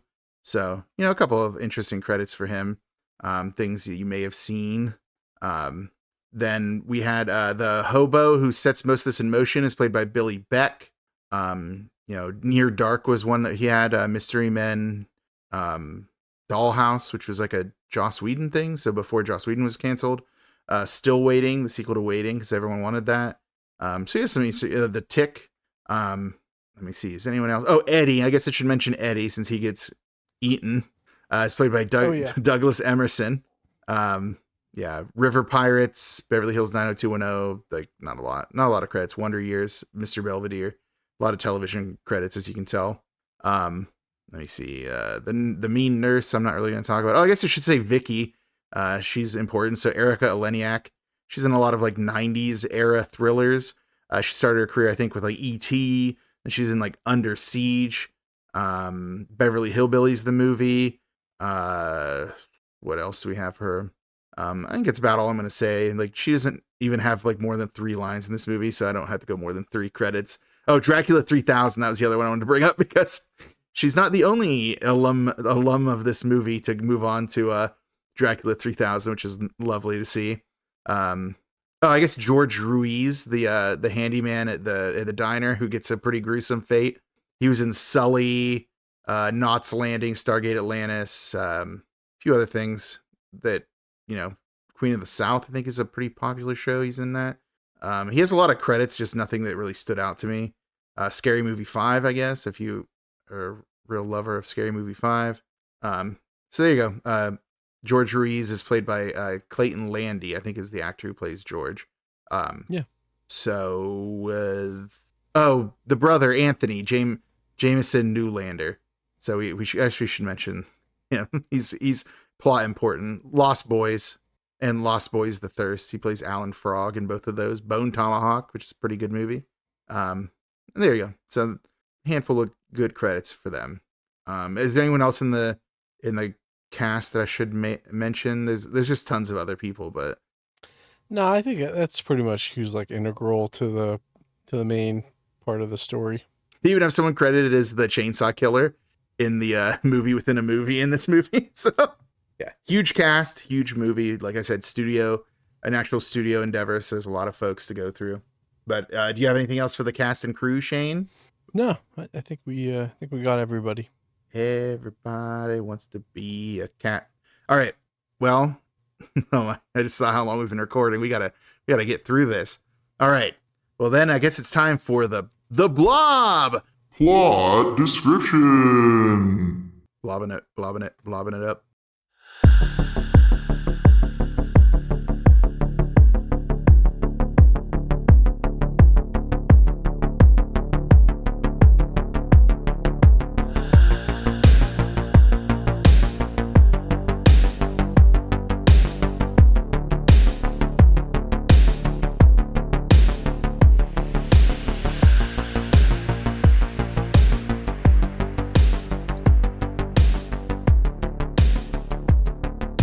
We start with the old TriStar logo, which was awesome to see.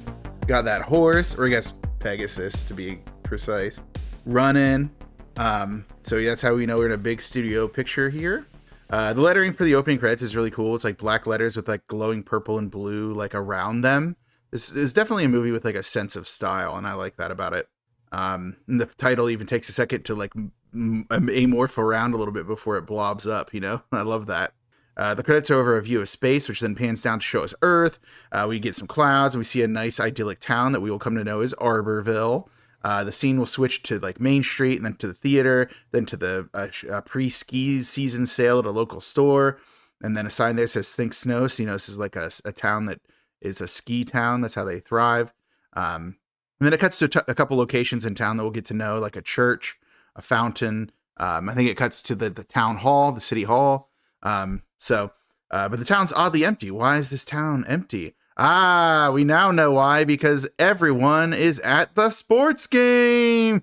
We see that after we get our directorial credit where Chuck Russell's credited and Frank Darabont is a writer. We saw it. We know. The entire town is there at the football game because, it's a small town. Like, what else is there to do? This is before the internet, after all. I also think it's kind of weird, though, because it's like October. Why is it so bright at a Friday night football game? Like, most football games don't happen until nighttime, right? Yeah.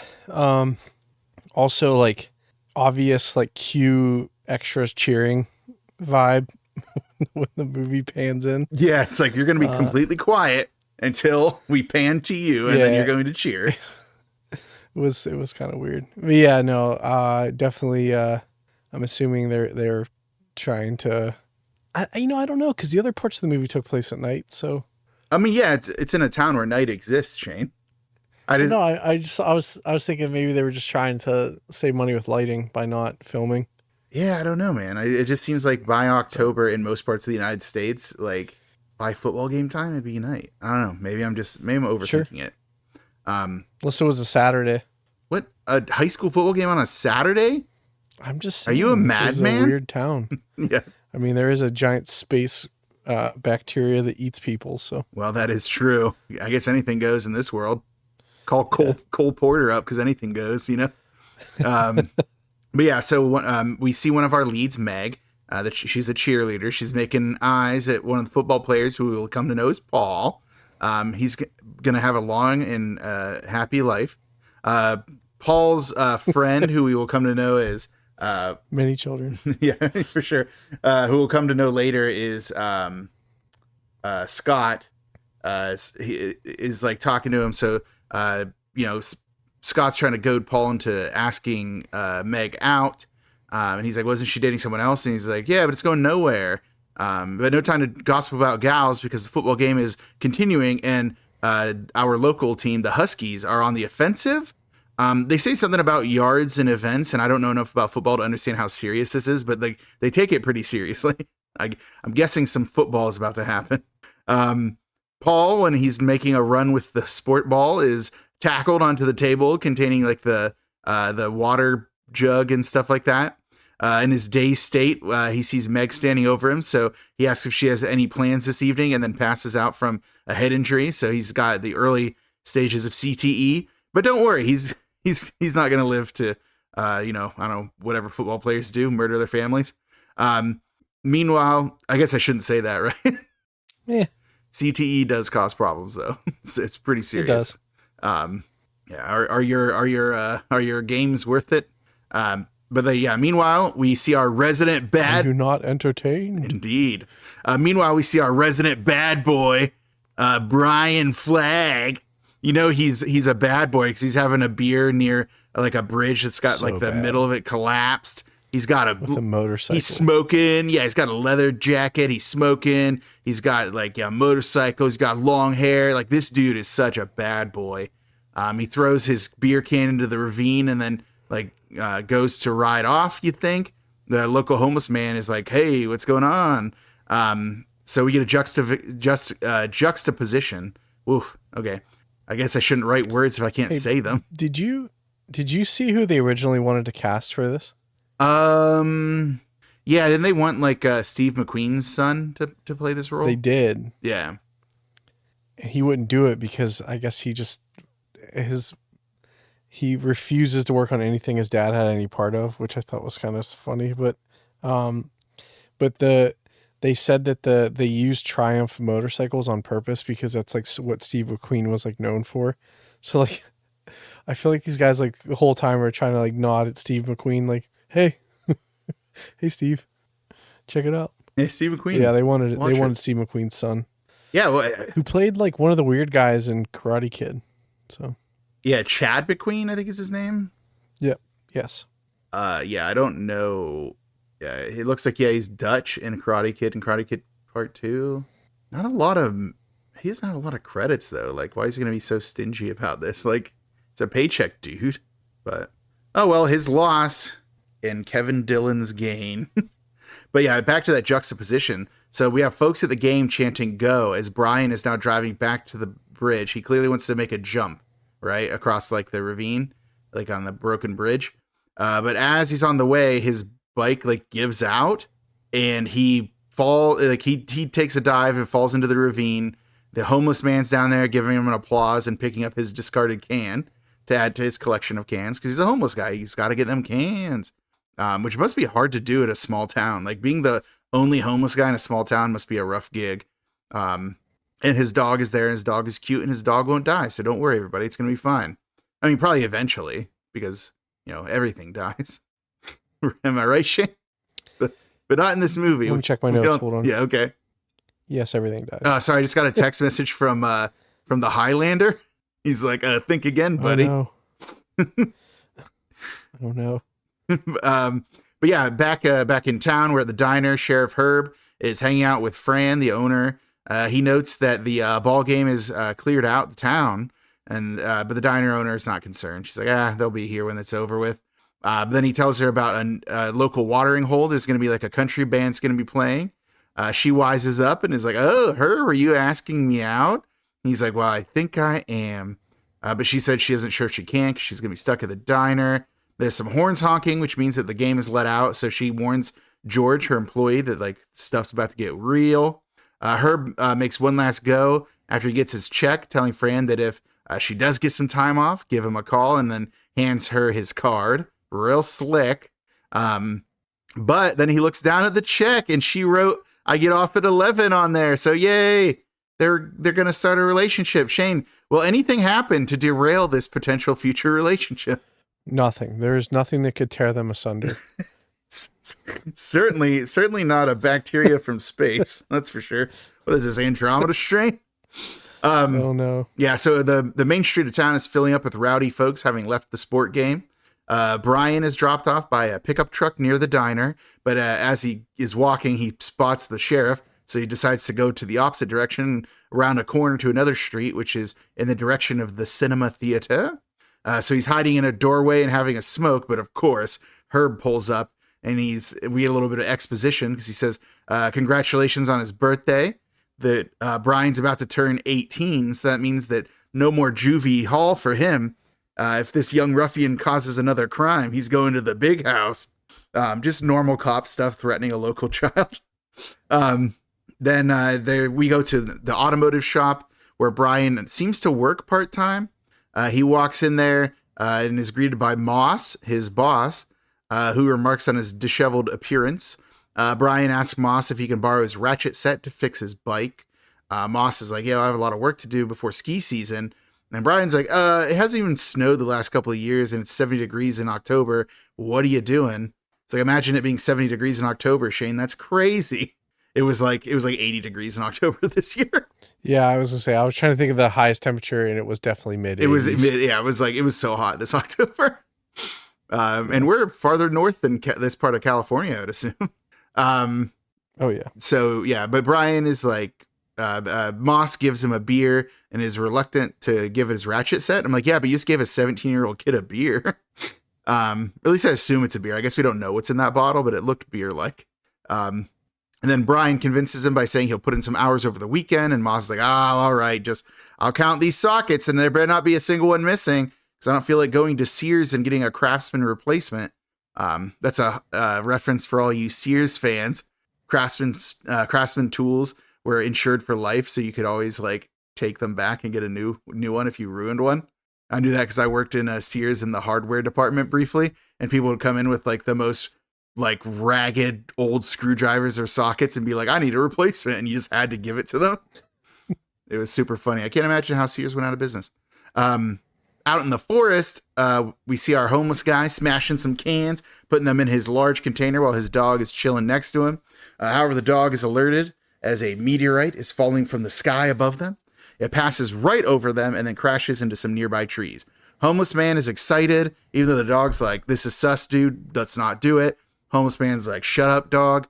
I'm about to make money. Let's get down there and investigate. At the drugstore, Paul and Scott enter. Scott asks Paul to borrow $5 so he can buy protection because he's having a date with Vicky that night. And Paul's like, "What? Come on, man. Like, can't you buy your own condoms?" So he goes to the pharmacist counter, who we will later learn is Meg's dad, to buy some condoms and Banaka spray. I don't know what that is, but I'm guessing it's some kind of hair product. But the Reverend shows up behind Scott to compliment him on his performance at the game. And the pharmacist returns is like, ribbed or regular? And Scott's like, it's actually not for me. It's for my friend. He's going to take advantage of this naive girl, but I had to drag him here to get condoms because he's so irresponsible. And then Paul accidentally plays into it, being like, hurry up, man. Like, I have to go to my date. So it makes it so that the pharmacist and the Reverend both believe Scott's story. So he really sold his friend down the river. Fortunately, both of them will be dead in mere hours, so none of this matters. Back in the forest, homeless guy is at the scene of the meteor crash. Him and his dog are regarding the debris, but seeing something gelatinous moving inside of it. The dog growls and then whines and is like, I'm out, and then dips. So dog's gone. He's much smarter than his owner, who decides, I would rather grab this stick and poke at this goo and see how this goes. How does it go, Shane? Swimmingly. It was great. Almost none of him gets dissolved. Yeah, we'll get to what he does. When he, so the thing attaches to his hand, right? Yeah, so at first it's on the stick and it's down there and then it's like zips up to his hand. Yeah, he makes some serious, like, crazy life decisions in like a matter of seconds or minutes, I guess. So yeah, he definitely he wrecked his whole career with that one. But we'll get back to the homeless guy. Let's go to Meg's house and enjoy this suburban bliss. We get introduced to her brother Kevin, who's chilling with his buddy Eddie. He's trying to convince his mother to let him go with Eddie overnight, but Eddie, not being a brain trust, reveals that they're planning on going to see a movie called Garden Tool Massacre. And like Kevin's like, what the hell, man? Like, I'm trying to be stealthy here. He's like, oh, don't worry, there's a lot of murders, but there's like no nudity or sex or anything in it, so it's fine. And then the mom is like, they won't let you in. And Eddie's like, don't worry, my brother's an usher. He'll totally let us in. And then the mom's like, I forbid you from doing this. And then Kevin's like, thanks for nothing, Eddie. Like, Eddie's the kind of dude who would cross the street without looking. Fortunately, he's going to get absorbed by a blob.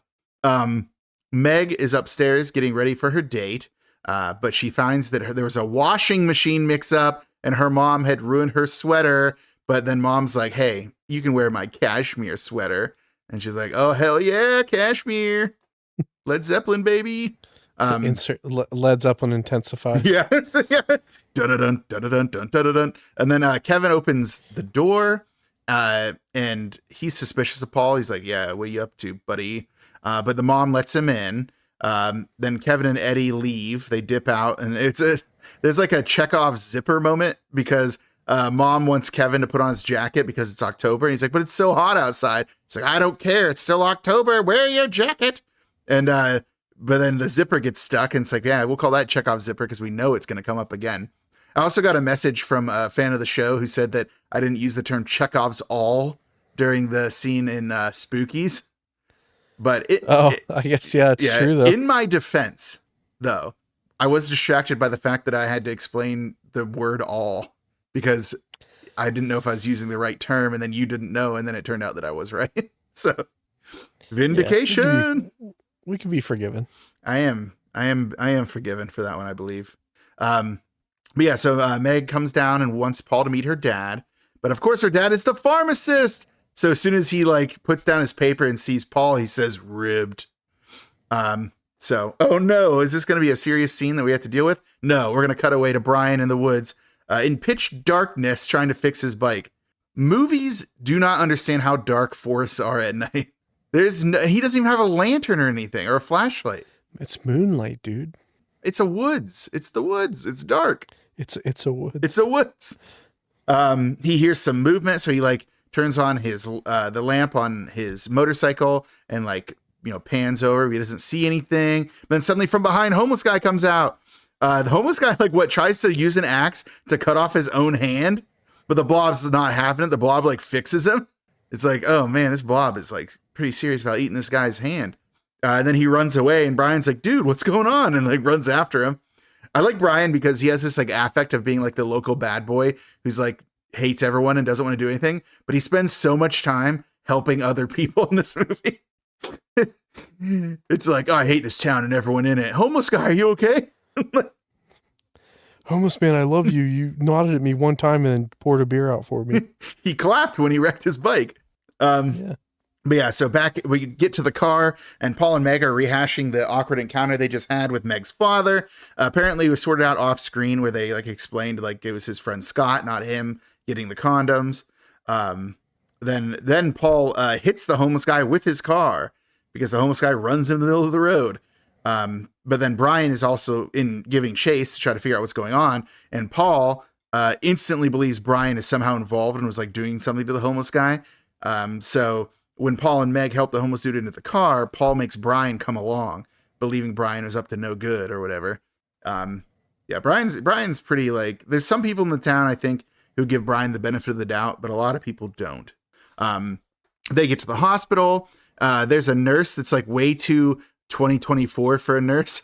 The way she's like, doesn't even acknowledge them and is dismissive of them and is like, does he have insurance? It's like, lady, the dude was hit by a car. You have to treat him. Like, you can sort out the financials later. I mean, it was the 80s. What were hospitals like back then? I don't know. I know you could smoke in them. No one will ever know. Did I ever tell you that the hospital that I was born in is gone now? It was torn down. Because of all the smoking? No, probably funding or something. But the point is, I'm immortal now. What? Yeah, because the place I was born is gone. That means that I basically don't exist. Is that in the Bible? It's in the Bible. Oh, no. Do you remember that joke from Aqua Teen Hunger Force? Yeah. That says the Bible. It's like, you dare challenge the words of the mighty Jimmy? All right, back to this hospital situation. Paul's like, we don't even know who this guy is. We brought him here for help. And then after, all of this, Brian's just like, hey, I'm going to dip because no one here cares about the circumstances of this man like getting hurt. And then Paul just like lets him go. He's like, what are you going to do? Like, Brian's your local street tough. You're not going to keep him around if he doesn't want to be around. It's actually surprising he came along this far. So we get the idea that time has passed because like Meg's reading a magazine. Paul's doing something like, it looks like he's filling out paperwork. But Paul's like, hey, can I get you a soda? I'm sure this is the worst first date you've ever been on. And she's like, oh, Paul, you so-and-so. So he's going to the machine, but then he notices something's moving in the hospital room where the homeless guy is. So Paul goes to like investigate because he's like some kind of, Hardy Boys investigator. But when he looks at the homeless guy, he sees his neck is bulging and his eyes are totally white. So he's like runs and gets the doctor, and the doctor's like, I'm with another patient. I don't have time for this. He's like, there's a man dying in the next room. And the doctor's like, oh no, I don't want to get sued. So he runs out with him. The doctor like comes in, takes the pulse of the homeless guy, doesn't find one, uncovers him and sees that the bottom half of his body is just gone. It's like pretty gruesome looking. I got to say the effects on this movie are gross. That was a good one. Yeah. That dude's like, his body's in half. It's like, yuck. So, the doctor's like calling on the intercom, like, we got to get in here. Something happened to this dude. He's half gone. Paul runs to the doctor's office in order to call the police. In the waiting room, Meg is like, where's Paul at? So she's like going to start investigating, I guess. But as Paul is waiting for the sheriff to get on the phone, he doesn't see that the blob is like behind the door and is like moving behind him. And then just when the sheriff gets there, he gets enough details to get Brian in trouble, basically. It's like, yeah, this homeless guy, and I was with Meg. And then also Brian Flagg was there. And then suddenly the call gets cut off, and then the blob drops down on top of Paul from above. He screams, which draws Meg in, and she gets there just in time to watch as like Paul is being dissolved by the blob. Apparently, she didn't expect the actor who plays Paul, Donovan Leitch, to be in the effect. She thought it was gonna be a dummy, so when it was him, it actually like threw her off. So her reaction was kind of real. It was pretty wild. Yeah. So yeah, it's melting Paul. She grabs at his hand to try to help him because his hand is uncovered, but it falls off. And then she like falls backwards and hits her head, and the blob finishes melting him. So his like skull just kind of like gloops down. It's really gross. So yeah, then the blob goes out the window. It's like, I'm out, baby. So it's later on at night. There's like police and emergency vehicles all around. Meg's parents have arrived to take her home. Herb tells his deputy Bill that Paul's family are likely not going to hear from him because he's probably dead because they have his hand in the hospital here. As the homeless man's body is wheeled away, the Herb is like, yo, take that to Sacramento and get me a autopsy right away, not next week. This is serious business. Herb tells Bill that Paul was a good kid and he wants to get the son of a bitch who did this. Bill says maybe we already got him as a police car comes by with Brian in it. So that he's the number one suspect because he's the baddest boy in town. Very much usual suspects thing. It's like, hey, if Brian was around, he must have melted this kid's arm off somehow and also melted a homeless guy in half. But we don't have time to talk about that. We're going to go to Makeout Point or something. Scott's in there making out with Vicky. She doesn't seem keen on continuing the makeout session. She seems really tired, probably because of the alcohol he keeps giving her. And she doesn't seem to want to go any further with Scott, but Scott wants to because he wants to get canceled by the Me Too movement. He's like, hey, I gave you my ring. You're my girl now. That's got to count for something. And then he asks her if she wants another drink. She doesn't seem like she does. He's like, I'll get you one anyway. So he goes to his trunk where he has like a full bar in there.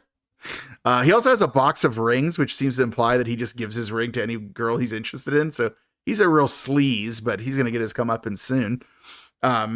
He makes another drink for Vicky. It actually seems like a pretty complicated drink. And also fresh strawberries. Like, that's a lot of work for a high school kid.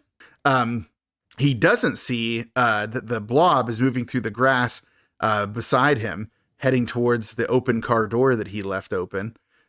Fortunately for Vicky, she's sleeping, so she won't have to know that she's being absorbed by the blob, I guess. He returns to the car from his trunk bar. He thinks that Vicky's falling asleep, but he's like trying to be sly about it. He's like, oh, that's a nice blouse you have, but it's so hot. How about I undo it? So he does that and tries to cop a feel, but all he gets a feel for, Shane, is a blob. Yeah, when it was happening, I'm like, I don't remember this when I was younger. Probably because it would have went over my head. What, he was being like a real creep? Like, yeah, he's definitely over here trying to get himself on an episode of Law and Order SVU. Yeah, really. Yeah, it turns out the only SVU he gets is sucked via up blob. I don't know. Let's try that again. That was close. Yeah, he gets blobbed. I like it. Yeah, the effects on the tendrils that, like, once he tries to cop his feel and the tendrils like fly out and start wrapping around him are crazy. The Vicky parts where her head is like getting smashed in, like it's like rubber being like sucked up or something. It's a little like a juice box. Yeah, a little much. But no, the tendrils of the blob looked pretty sick, and it like grabs him by the face and like pulls him in and stuff. So he's gone. That's the end of our man. What was his name? Scott. Yes. Yeah, that's the end of Scott. Smash cut to a snow globe. Meg is in bed crying, looking at a snow globe. She hears her parents arguing about whatever went down that night. Meg's dad seems to think that Brian must have been the one to do it. He's like, oh, they finally put that kid in jail for life. Because, yeah, Brian can just dissolve people. He's that kind of guy. Meg's mom comes into the room and comforts her and gives her a glass of water and some kind of pill to help her sleep. They just have those pharmaceuticals back in the 80s. You just like knock a kid out. So her mother goes to leave and turns off the light, and Meg is like, hey, you don't believe me either, do you, Mom? And Mom's like, oh, shucks. It just gives like a very telling non-answer and leaves. But Meg reveals that she didn't take the pill. She like takes it out of her mouth and puts it on the dresser and goes to sneak out of her house. So yeah, Meg's on the case now, and she's going to be the one to pretty much blows up the entire blob case out. So good thing that she did that. Back on Makeout Point, the blob is apparently done with absorbing Scott and Vicky and heads to a sewer grate. And then it pans from the sewer grate up to the town. So Blob's coming to town, baby. Arborville, watch out. The blob is on his way. Its way. Their way? Yeah, whatever. Prepare for increased property taxes. This blob's moving in. This blob's moving in. Yeah, property values are going to go down. No one wants to live next to the blob. At the police station, Herb and Bill have Brian cuffed to a chair and are questioning him. Brian is like, am I under arrest? Because if so, I want a lawyer. And Bill gets upset and starts trying to rough him up. And like, Herb's like, stop it, Bill. Like, and then Bill like is like really mean because like, they can't get a hold of Brian's mom. And Bill's like, yeah, probably because she had a date with Johnny Walker and then whoever else is around. It's like, that's uncalled for. His kid's 17. Like, clearly has a troubled home life. You don't have to like accuse his mom of sleeping around. Herb pulls Bill aside and he says, hey, we got to cut Brian loose. And he's like, but like, why would we do that? And then he's like, hey, Brian's a punk, but he's not a killer. And he also says, like, we have no motive, no evidence, like all of these things that are pretty telling. And then, Bill gives his like, I don't know about this, but they let him out anyway.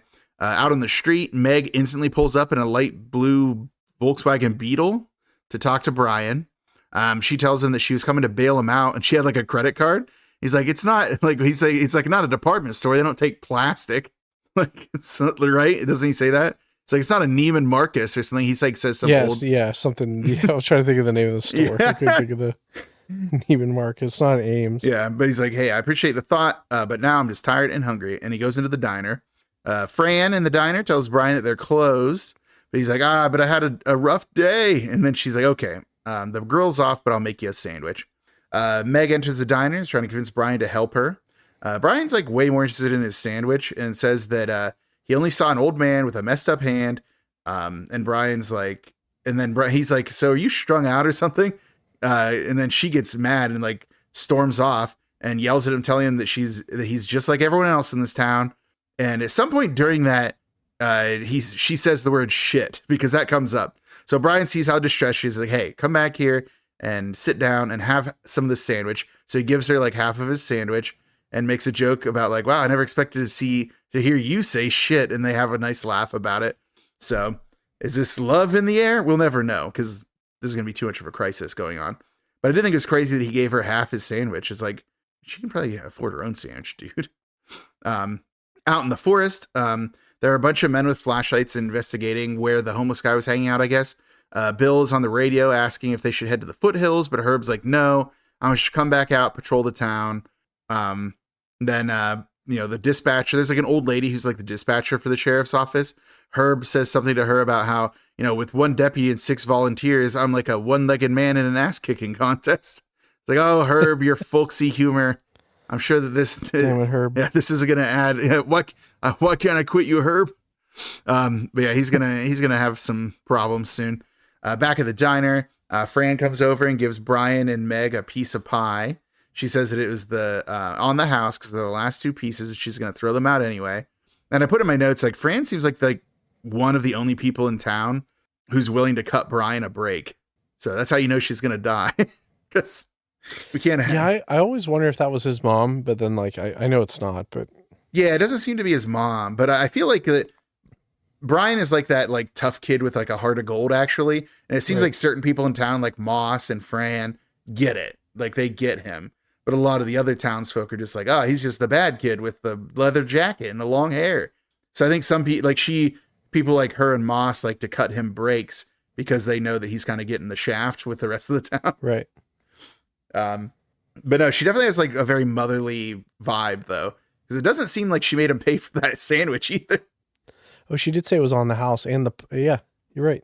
Yeah. She's just, well, it won't matter soon anyways. No. Cause she's going to be dead. Spoiler alert. But back in the back of the place in the kitchen, I guess you'd call it. Fran notices that the sink isn't draining and tries to plunge it, but her, assistant George comes in. He's like, I can help with that. George isn't able to make any progress either, so he reaches his bare hand into the drain, which I wouldn't do even if there wasn't a blob. But I thought he was going to get sucked down immediately when I first saw this, but no. He pulls his hand out and he's like, ugh, some kind of goo on here. What's going on? And the blob instead shoots out and grabs him by the face. It's like, oh, Blob, what's up? It grabs him, pulls him down headfirst into the sink drain. Fran walks in and she screams because she sees George getting sucked down. That scream brings Brian and Meg in. And Fran at this point is like moving like she's going to try to help George. And by now his limbs are already a mangled mess of like bloody mess. So even if she could pull him out, he's already dead.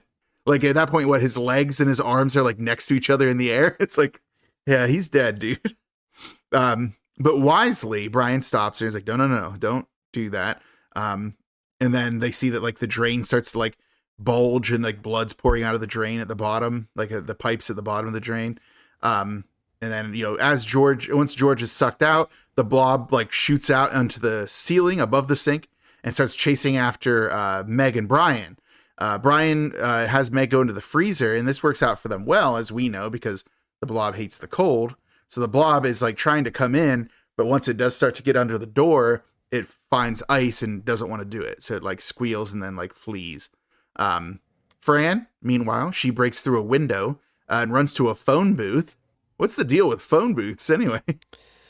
Yeah, man, if I was getting chased by some like weird goo. I don't think I'd go into a box. I definitely wouldn't stop windows. immediately outside of the building I was just in. Like, I'd put some distance right. between me and that thing. But yeah, she goes and she takes out she takes out Herb's card and goes to call him. In the freezer, we have a tender moment with Meg and Brian where she's like shivering, so he like puts his jacket on her. It's like, oh, look at you, Brian, you sweetheart, you. Fran can't get a hold of Herb, and the blob is starting to like, surround the phone booth. It's like all around it. She does finally get like as she's holding the door shut, she does get a call through to the sheriff's station. The dispatcher is like, oh, Herb went to the diner, and at that moment, like, Fran looks at the blob and sees Herb inside of there being dissolved. So that's where the blob was. While it wasn't killing those kids, it was getting the sheriff. So RIP to Herb. He doesn't get killed on screen. We just see the remnants of it. We get a good scream from Fran as she sees her potential boyfriend getting digested. But she doesn't get much more time because the blob does break all the way through and just basically engulfs Fran instantly. So she's dead. She's gone. Back in the freezer, Brian grabs a meat hook and he's getting ready to open the freezer door to do battle with the blob. But then once they do exit, they find that the blob has moved on. Fran is nowhere to be found because we know she's already dead. Brian like slips on something and then swings the meat hook. But he says, I killed a jar of strawberry jam, because he basically stabs a jar of strawberry jam. Outside, the Reverend is coming down the street and he hears the blob noises. So he looks towards the blob and sees it like leaving the diner and going into the sewers. He watches it squirm away and he sees like the remnants, like the destroyed phone booth and all that, and all the damage to the front of the diner. The Reverend does go in because he's curious. He does see the local cat enjoying that strawberry jam that Brian had stabbed open. So it didn't go to waste. Then the Reverend sees parts of the blob that were frozen when attempting to get into the freezer. And now they're just like crystalline chunks of blob there. So he grabs one of those and like puts it into the glass jar that he has on his person. Stay tuned. That will become important later. Back at the sheriff's station, the dispatcher is being overwhelmed with calls, probably of people being murdered by a blob. Brian asks her where the sheriff is, and she says, he went to the diner. Like, he's gone. He's like, oh, well, he's probably dead then. So what about Bill? And then she says she can't raise anyone on the radio. But the last she heard, he went up to Elkins Grove. And then Brian's like, that's where the homeless guy was. So Brian and Meg go there. They get up the hill, or I don't know if it's a hill. For some reason in my mind, I imagined it was a hill, but I guess nothing about it. We don't know the geography of the area. They go and find the abandoned police car and they decide, hey. Yeah, there was never a map like presented to us. No, I didn't get a topographical map of all these areas. In my mind, it felt like a hill, though. Yeah, but they find the police car is abandoned. A hill you'll die on. Indeed. He's like, hey, should we go look for him in the dark woods, or should we stay here and wait for him? And they're like, yeah, we better go in the dark woods. So they go, but suddenly they see mysterious lights. Oh no, what is it, Shane? Is it aliens? They flee and they run straight into a group of soldiers in hazmat outfits, and the lights are coming from a helicopter. The soldiers point guns at them, but then a man that we'll later learn is Meadows is like, put the guns down. And he seems like a kindly old man, which is going to be a real twist when he turns out to want to kill civilians. Yeah. Well, you didn't like that? Yeah. You wanted him to stay a kindly old man? Yeah, he did the role well. You don't think? Like, I believed it at first, you know? Yeah, no, he seems like he's a nice guy, and then he turns out to be a jag. Yeah. Where was I? Oh, yeah, so they walk with Meadows to where Bill is. He's apparently going to be going with the Colonel into town to start preparations for whatever they're planning on doing in Arborville. Meg wants to know what's going on. Meadows explains that he's part of like a microbe research team, and there's a risk of contamination from the meteorite that fell from the sky. There's evidence, and he gets into like this long thing. He's like, okay, think about this. Dinosaurs died almost overnight, probably by a spaceborne pathogen that, like bacteria, that killed them. Like, what? There's no evidence of that. What are you talking about? And he's like, we believe a similar life form could have been brought with this meteorite. And Brian's like, well, if it's a germ, it's the biggest son of a bitch you've ever seen, because they've seen it. Yeah. Smash cut to a man and a woman making out in the woods by a fire. They notice a man running a hedge trimmer nearby, even though it's night. Then the hedge trimmer guy is also wearing a hockey mask. And it turns out that's the movie within a movie. It's the Garden Tool Massacre movie. Is it the wrong movie? And then we see that Kevin and Eddie are watching the movie, and there's some random redneck who is talking during the movie, like, watch this is gonna happen if someone's gonna die. And Eddie and Kevin are like, hey dude, shut up, stop. Anthony, Eddie's brother, comes and chastises them for causing trouble, even though the redneck is the one who's doing it. In the projectionist booth, Hob, the projectionist, is feeling really hot, and he looks and sees the AC isn't running. He goes to investigate it. He opens it up and he gets on the intercom. It's like, hey, is the AC off? And the guy on the other end, probably the manager, is like, it's on full blast. And then, Hobbs like, well, it seems to be blocked, so you should get up here. But then he goes to investigate himself. He opens up the vent, puts on like a little set of glasses with lights on them. But as soon as he pokes his head into the vent, the blob goes and attacks his face. So it goes pretty well for Hob, a character whose name we get only to watch him die. Then, the movie theater manager comes into the projectionist booth looking for Hob. Is it Hob or Hobbs? I actually can't remember. Is it Hob? I thought it was Hobbs, but he's credited Hob. He's credited Hob, but they definitely say Hobbs. Like the guy says Hobbs. I agree with you there. Okay, because in my note I had Hobbs, but like when I was doing the research for the cast and crew, it said Hob. So yeah, that's weird. It doesn't matter. He only has like 2 speaking lines, so right. But then the manager looks on the ceiling and sees that Hobbs is being absorbed by the blob, and it's pretty gross. And then it goes on to attack the manager. He screams, but the audience can't hear him because they're also screaming from the movie. Back in the woods, Meadows is thanking Meg and Brian for the information because they presumably shared what they saw of the blob. He wants to put them on a truck to take them into town. Brian is very suspicious of Meadows. He tries to take Meg on the bike. He's like, no, we'll just ride into town on our own. But then a bunch of armed men are like, absolutely not. And stand there. So it's very clear. They're implying violence. In the back of the truck, Brian is trying to find a way to open the door and get out of there. Meg's like, what are you doing? These are the authorities. They must be trustworthy. This movie, no, you can't trust authority. She thinks the hazmat folks are there to help them. Brian eventually gets the door open and he's like, look, this town is cooked. Come with me. We'll get out of town. And she's like, no, I have to go to town and help my family. And then she says, hey, Brian, why don't you go and look out for yourself? It seems like the only thing you're good at. What are you talking about? He's helped her so many times already. Why did she say that to him? I don't know. I guess adolescence, maybe. And he's like, well, sure. I'm the only one who ever did. And then he jumps from the truck and goes into the woods. In town, hazmat forces are rounding up everyone to get them into City Hall. Meg is let out directly in front of City Hall and is reunited with her parents. They learn that Kevin is nowhere to be found. And she's like, well, were they staying the night at Eddie's house? And then we get the only thing we ever see of Eddie's mom. He's like, no, but Eddie said he was staying at your house. And then Meg's mom was like, no, they went to see that horrible movie. And then whatever, the soldiers are like, oh, well, we're doing a grid search, so we haven't gotten to the theater yet. Meg's father starts causing a ruckus and a confrontation with the soldier. My taxes pay your salary. And Meg has used that opportunity to get out of line and run to go save her brother. So she's gone. She booked it elsewhere. Meg sneaks away. Back in the movie theater, the redneck guy is talking again. Kevin turns around to confront him once more when suddenly a blob tendril grabs the guy and pulls him up. And then the audience then notices that the blob is up there on the ceiling grabbing people, and they start screaming and trying to flee. Meg is running into the front of the theater as everyone's trying to flee from the blob. When she gets into the actual theater, the actual room where the seats are, she sees the blob's in the middle, and he's just grabbing people up left and right. It's loving it.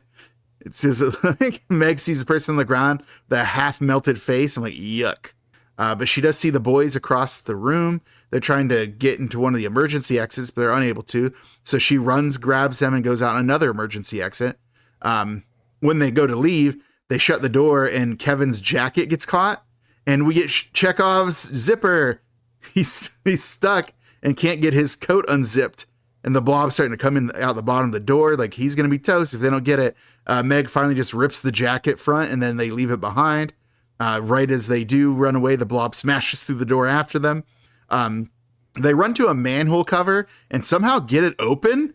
I don't remember Meg having a crowbar on her person. But she's Yeah, they just got, like, it was just laying there. yeah, she seems to have no problem getting that manhole cover open. And they decide to go down into the sewers. This is Eddie's brother, Anthony, sees them and then yells after them like, "Hey guys, watch out!" As they, close the manhole and start to climb down the sewers, the blob's tendrils are reaching through the manhole holes and start to grab Meg's hair and like melt her hair. So in order to stop the blob from getting her, she has to like let go and drop down, and then they flee down the sewers. So safe? No, probably not. Back in the woods, with his bike, Brian is like walking his bike when he hears the soldiers talking. He sneaks nearby on a stealth mission in order to get closer and try to listen in. He sees that they are pulling out the meteorite from the ground, but Shane, it's not a meteorite at all. It's a satellite. That was a cool reveal. Yeah, it's a satellite, not a meteorite. Yeah, that was a cool reveal. Meadows notes, he says something like, our little virus has grown. One of the other doctors, Jennings, is concerned that by this time next week, there won't even be a U.S. anymore if they let this thing run loose. Meadows doesn't seem to be considering that as a possibility because Meadows doesn't quite understand what they're dealing with right now. They back in one of the research tents, Meadows is telling Jennings that essentially the entire small town is not worth risking their experiment. They're thinking in terms of nations, not in terms of towns. And anyone who dies is his cross to bear, but he doesn't seem that upset about it. Then the call comes in that Meg, Kevin, and Eddie are in the sewer being pursued by the blob because Bill is talking to Anthony back in town. And Meadows is like, perfect. We'll seal off the sewers, contain the creature, and figure out how to get it from there. And then what Jennings is, or is it Jennings or is it the Colonel? He's like, well, what about the civilians? He's like, they're expendable. And Brian hears this. He's like, oh no. So he goes to try to run, but there's a soldier behind him. And the soldier, he like punches the soldier in the face and tries to apprehend him. The soldier's trying to apprehend him. Like he hits him in the face and then gets on his motorcycle and drives. Then what is it? Meadows is like, he's infected. Get after him. Like, do you really need an excuse to send these soldiers after him? Like you're their commander.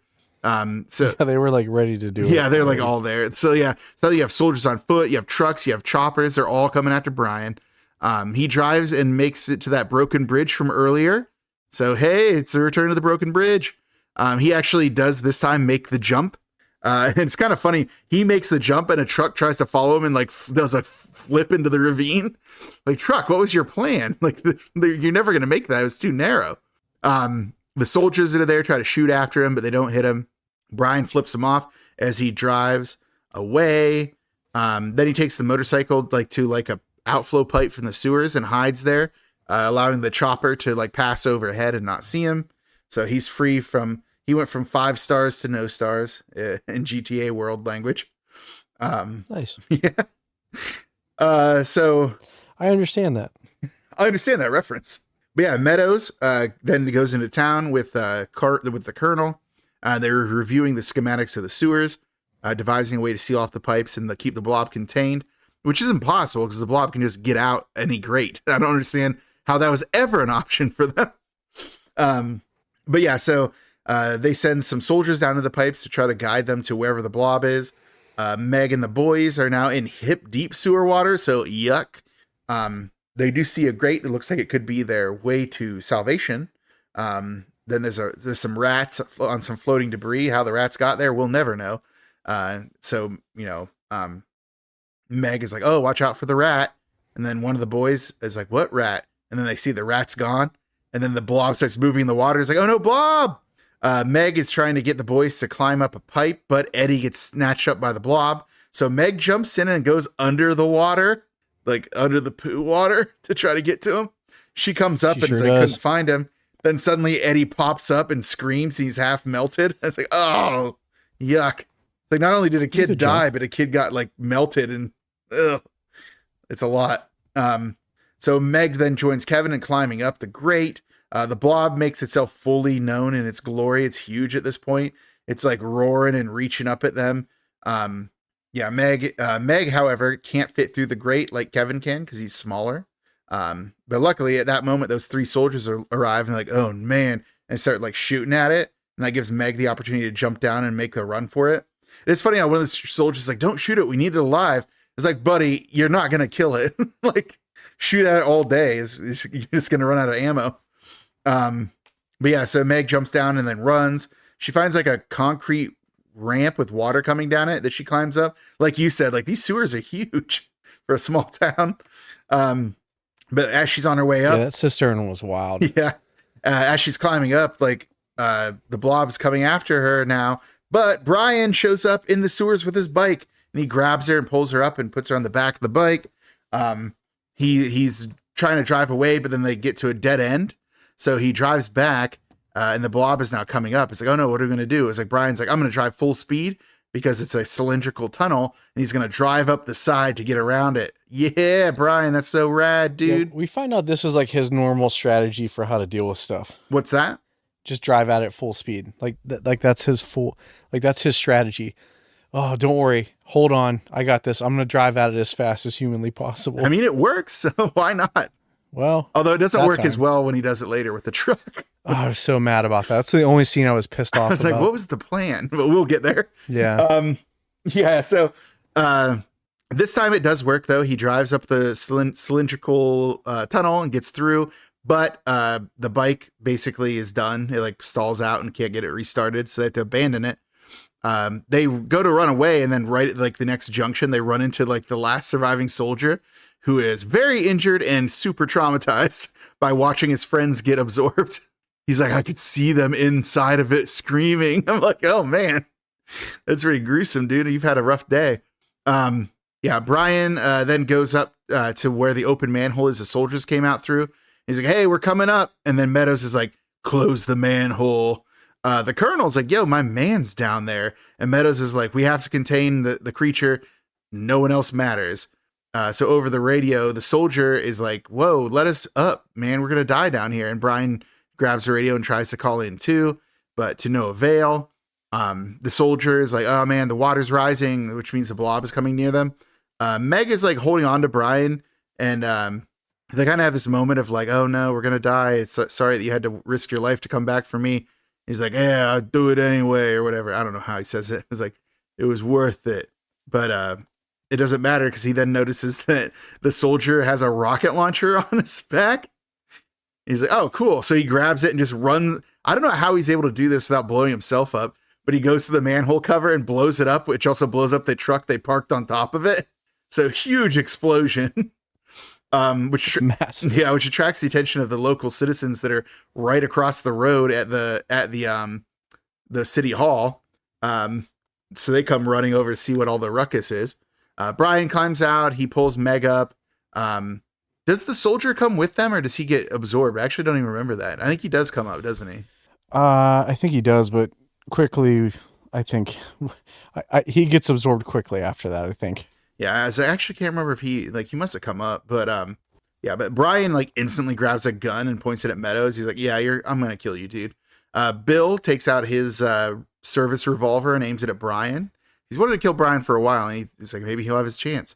Then Meadows gives a kill order to one of the soldiers to shoot Brian. And then Bill turns on that guy. He's like, whoa, you can't just shoot this kid for no reason.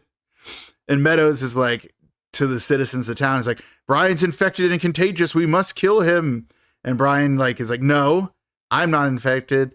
The blob is man-made. This is all an experiment. There is no disease. This is all made up. And the military men should have known this all along. So I don't know how they're surprised. But then Meadows then tries to take the gun from the soldier to shoot Brian himself. But the blob's like, I still need this guy in the movie. So he grabs Meadows and pulls him instead. Pulls him to the manhole, and then also gets inside his hazmat suit and gets to his face. So it's like, what was the point of those suits then if the blob can just get in them? But I don't think there's anything that can stop the blob, man. That thing will come through any hole. I don't either. Yeah. Yeah, the blob's even space.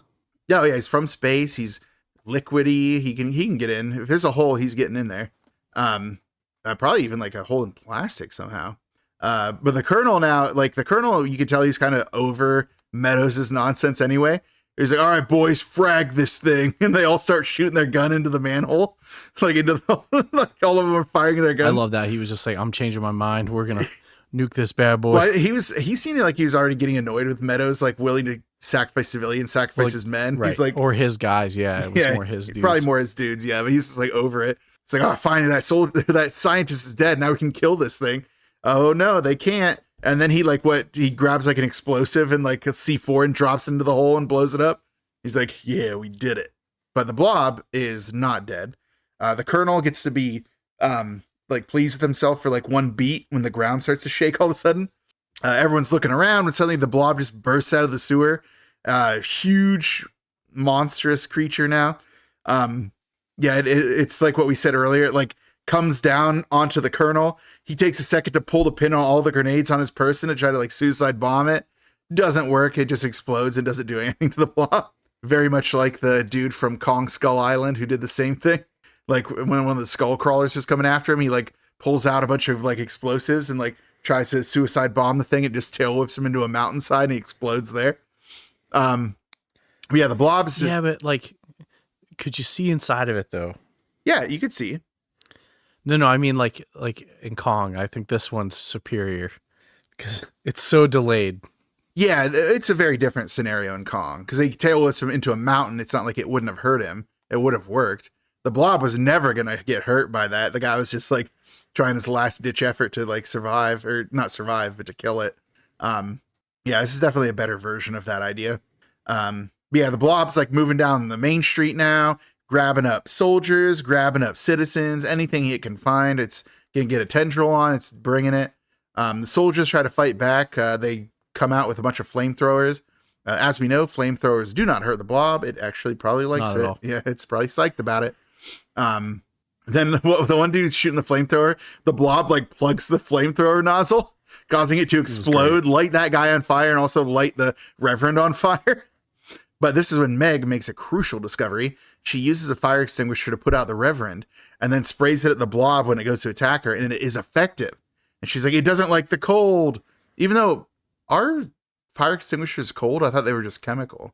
It was like a chemical that extinguishes fire. There's different types. So this is another thing. There's different types. Oh, okay. Yeah. Shows how much I know. She's like, it doesn't like the cold. So as all the town folks are fleeing to City Hall to try to barricade it, we wonder, where's Billy been or not Billy, Brian. Billy was in a different movie. But as Brian is like, where's Brian been this whole time? We cut to Moss's shop where Brian bursts out the door with a snow truck, like one of those trucks that like makes snow for like a mountainside for skiing and stuff. It's like, wait. Why didn't he just open the door? Why do you have to drive through it? Like Moss is going to be pissed. Yeah. But at City Hall, a bunch of like every guy who can is grabbing a fire extinguisher to try to keep the blob at bay as it's trying to come through all the holes. Moss is spraying at it, but he runs out on his. He's like, I got to get a new one. And as he goes to get it, the blob reaches through the barricade and grabs Bill. And this is one of the more messed up kills. So it like is reaching through the barricade through a bookcase. It grabs Bill around the middle. It's pulling on him. And then it finally breaks him in like half and pulls him through. Like it breaks him in half down the middle. You remember that? It was great. It was gnarly. I love that kill. It was super gnarly. Just like rips him in half, and like Moss is like, oh damn. So Brian then arrives outside and sees the blob on the siege of City Hall. He starts launching snow at it from a distance, like because it shoots the snow, and decides for some reason to drive at the blob. Doesn't work. It flips the truck. It causes the tank that makes the snow to like fly over there. I'm sure it's probably like nitrogen or something like that that's used to like cool it. So fake snow like isn't always cold. So like this was because there's some fake snow that's not cold at all. In fact, you can use it in like 80, 90 degree weather. Well, I'm assuming this is meant to be actual snow, fake snow. Right. So then there's like a ice maker. This makes like a giant ice maker, which I think this is this one, but I would say it's liquid nitrogen. Yeah, that seems likely based on like aren't they like nitrogen canisters that are in it? I think. I think, yeah. But yeah, in any case, seeing Brian in trouble, Meg runs out as he's like now like his truck is flipped. He's upside down in the cab trying to get a seatbelt undone. Meg sees a soldier on the ground with some explosives, and she's like, I will use those. She goes to get him. The guy's still alive, even though his like arms melted off and he's like half melted. He's like, oh, yuck. No, he's like, oh, he's like, yeah, help me. He's like, sorry, dude, you're done. She's like, fuck no. Yeah, you're already dead, bud. Then she goes and she uses the gun to shoot the blob to try to get its attention. The gun has a little more kick than she was ready for, so she kind of messes it up at first. But then she climbs to the top of the truck and succeeds in luring the blob to her. So then she goes and puts the explosives into the freeze canisters. But then she like puts it on a timer and goes to jump, and like her boot gets caught on the truck. So now she's hanging by her leg on the truck. So the line she delivers? What was it? The line she delivers? Like when she's luring the blob, she's like, "That's all you got." Oh yeah. She's like, "It's all you got," because it like whipped out. You her know what with that's its a reference tentacle. To? I don't know, what is it. So, Flag, the actor, not Matt Dillon. Kevin Dillon. Thank you. Kevin Dillon was in Platoon. Oh. And his death scene, he's like doing that. That was like a callback to that movie. Oh, that's funny. So it's a reference to a movie that he's in. That's kind of cool. Yeah. Nice. Pretty interesting. Okay. Yeah. Yeah, call back to another movie of him. But yeah. So using her distraction, though, the blob's no longer attacking the truck.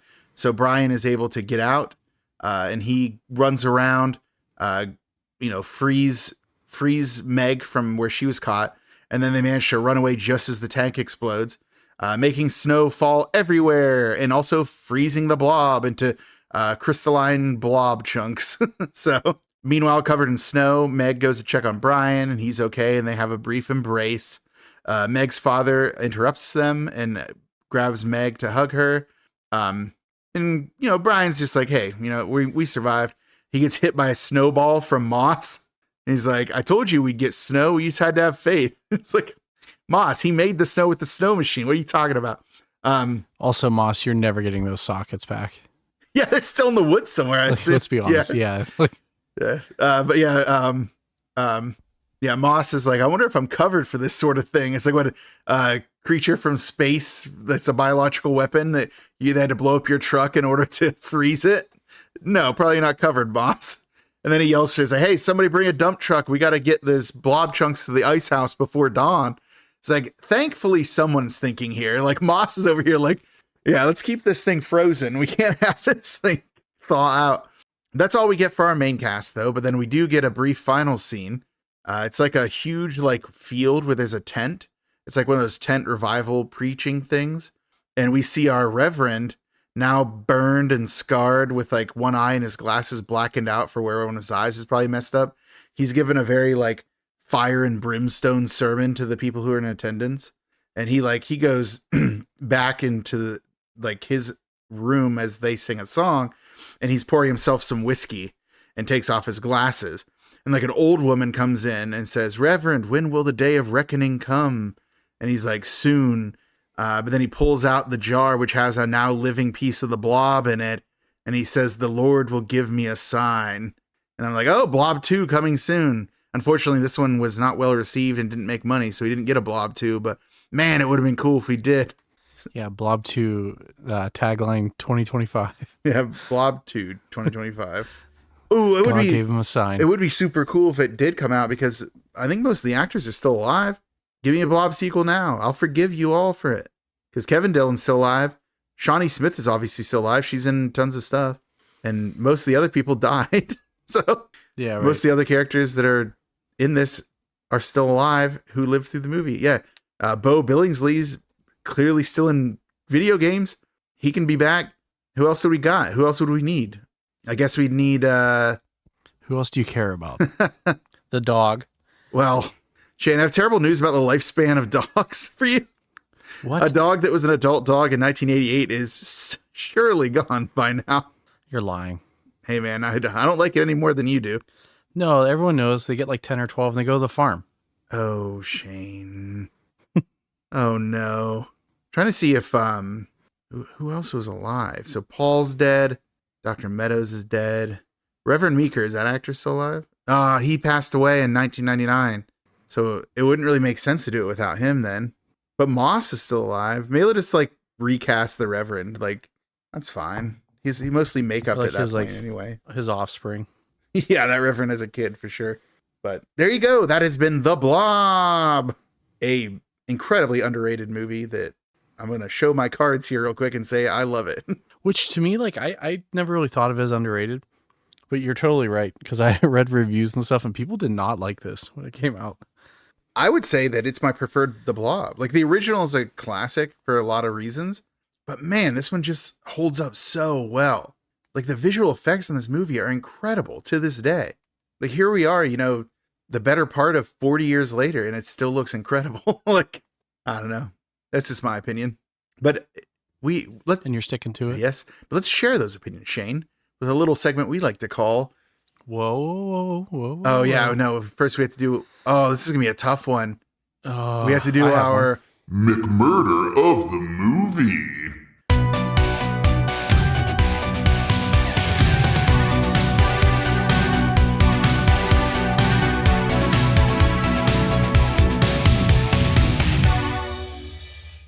We have to pick our favorite kill. Do you want to? I don't think we're going to agree on this. So, do you want to give yours first, and I'll give mine?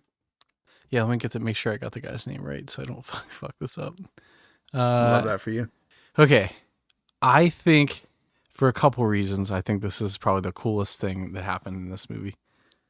I think it's Paul getting killed, and I'll tell you why. Because they make him out to be like the heroine. Like he's gonna save the day. They're gonna make it through this whole movie together. Like, what are they gonna like have to deal with? And then he like figures out about the blob, and then boom, instant kills him. Why? I love that for like a plot reason. Him inside the goo was wild. Yeah, when he's like screaming and it's like dude. Enveloping him. Yeah, I had like flashbacks from when I was a kid seeing that. I'm like, oh my god. It's the shit like that sticks with you. So that's probably my vote, but we'll see what you say. I do love that kill. But I kind of feel like, well, there's actually two. I'm going to do one as my runner up. I'm not going to make a play for it to be the one, but when Bill gets like snapped in half and pulled out, it's like, that dude isn't even being absorbed. He just got broken in half by the blob. It wanted to eat him so bad. It's like, I'm not even hungry anymore. But the actual one that I'm going to probably say is the death of Eddie in the sewer. Because, man, like I always, like, even from when I was a kid and I saw this, I was like, oh, but kids are safe in movies like this. They don't kill the kids. It's like, oh, no, they didn't just kill this kid. He, like, pops out of the water, half melted, screaming for help, and then gets pulled back in. I'm like, oh, so not only is he dead, but he's suffering. Like, this is a gruesome kill. So that is my pick. But I do love the death of Paul. And then the end of it when like his head like deflates, like melts into itself after that. That was pretty messed up. I just feel like because they didn't show the kill, which sucks. They did show the suffering. So like that means it let him out for a second just to show what it's capable of. The Blob, of. People don't like to talk about it, but the Blob really has a sense of drama. He really wants people to experience this moment with him. They, them. I don't know what it is. I can cave on this. I just really think the Paul one. No, is like the quintessential. I think that the phone booth one's good too. The phone like booth there's is so good. The movie theater. There's so many good ones. The movie theater is one of those like one of those like I don't know like money shot scenes like what you get with like the end of Piranha. Like where it's this is just like an orgy of destruction. Like this is just like a massacre. Oh, I'm sorry, I meant with Hobbs. Oh, you mean when he got melted in the yo-yo? Yeah, that was crazy. I just the way that it looked in that didn't look as good to me as some of the other kills though. Like it looked a little definitely rubbery. Not, but I like the attack from above. Like it knows that it needs to like trick people, and the reason I really like Paul's too is it shuts the door like. And it like you know what I mean? It's like behind the door, and it made it more predatory, which is the same thing with I think those two kills we like are very similar, except one allows your imagination to run a bit more. But I'll cave for sure. But I think Paul needs an honorable mention. No, actually, I was gonna go your way with it. So I think that Paul's death is like that. The problem is I saw this movie so early in my life that I didn't have those ideas of like, this is the expected protagonist. This is like who we're going to have be the hero throughout the movie. Like before I had formed those ideas of like archetypal storytelling. So now that I know that he dies, I'm just like, oh, whatever. But like knowing that, people expected him to probably be the hero of the movie and he's the football player with the cheerleader and they're going to solve this and all this. So it just had never occurred to me like that because of having seen this a little bit too soon.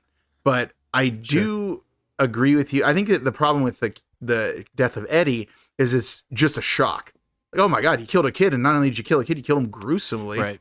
But like watching like Paul like get melted there, he's like trying to scream inside of it. And then like she pulls off his hand. And yeah, everything about that one is just like plot wise and like just seeing the full kill happen in front of you holds up. So I'm inclined to agree with you on Paul. So I'm gonna be the one to back down. I'll take it. I'll take the victory. Yeah, take that dub, dude. Dub. Yeah, but that's another problem with this movie. Is just so many incredible kills. Yeah. Okay, but now on to the part. Now that we've done the big murder of the movie, R.I.P. Paul. Time to do the section I was gonna get to earlier on accident, which is the Judgment categories.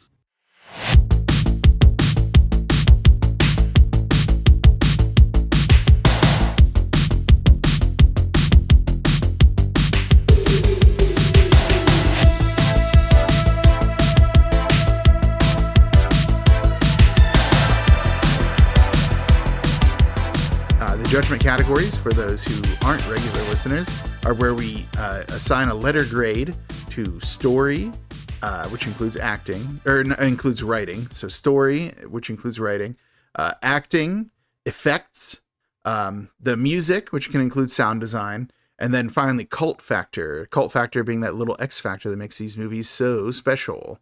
So let's start out with story. How you feeling about the storyline of this one? I think I'll give my letter grade first, then I'll go into it. I think this is A. The fact that they took time, and I don't want to talk about the 50s stuff, so let's just focus on this one, because they're similar, like very similar. So the meteor hitting the Earth, cool. We've seen it. The stuff did it. Like, well, we think the stuff did it, but yeah we don't actually know, meteor, right? No, we don't know. It's just right? underground, but like. There were other things that kind of did this. The fact that they like did the plot twist of, oh, by the way, the government made this. It was a weapon, and it was in a satellite rolling through space, and they were trying to see if they could mutate the bacteria. I think it's such a cool story. And like, honestly, there weren't times where I was just sitting there like the pacing wasn't bad. The beginning isn't slow, but it's like, it's written in a way that you're like, okay, I understand what's happening. They're kind of introducing all the characters. It follows the tropes. It follows the big wig Hollywood kind of movie, right? Like the studio, like the actual studio movie. So I'd go A with this, man. This was really, really good, I think. Yeah, I'm inclined to agree. There's like a lot of cynicism about the government and about like, insidious forces at work here. I think of Reagan and Star Wars and all the stuff that was happening at this time. Like it's really well done. Sorry. No, you're good. And you're right. And I think that, and even just like the smaller plot beats, it's clear that like, this writing team had an idea for what an archetypal version of the story would be. And it's like, now let's take a twist or do a turn here. Like making Meadows start out as like the kindly old doctor man. And then suddenly he's like, oh, he's evil. He's literally like, they're expendable to like these like people who are in the sewers. And then you have, obviously we talked about it with Paul. Like, is this going to be the hero? Like the white picket fence, suburban football player kid, like small town boys. Like he's going to be the hero. No, he's going to get devoured in the first like 20 minutes of the movie. So that was really cool. And then, the person who figures out most of the stuff that's going on is like, our female lead. Like she's just a young teenager cheerleader, but she's the one who like is at the center of all this. And like Brian is like, he's like the street tough. It's kind of put upon by like everyone in town, but he actually seems like he has a good head on his shoulders and seems to care about people, despite himself. There's just a lot to this story that like make it like interesting enough that it's not just monster attacks people. Like there's actually some context and some subtext, and it's really kind of fun.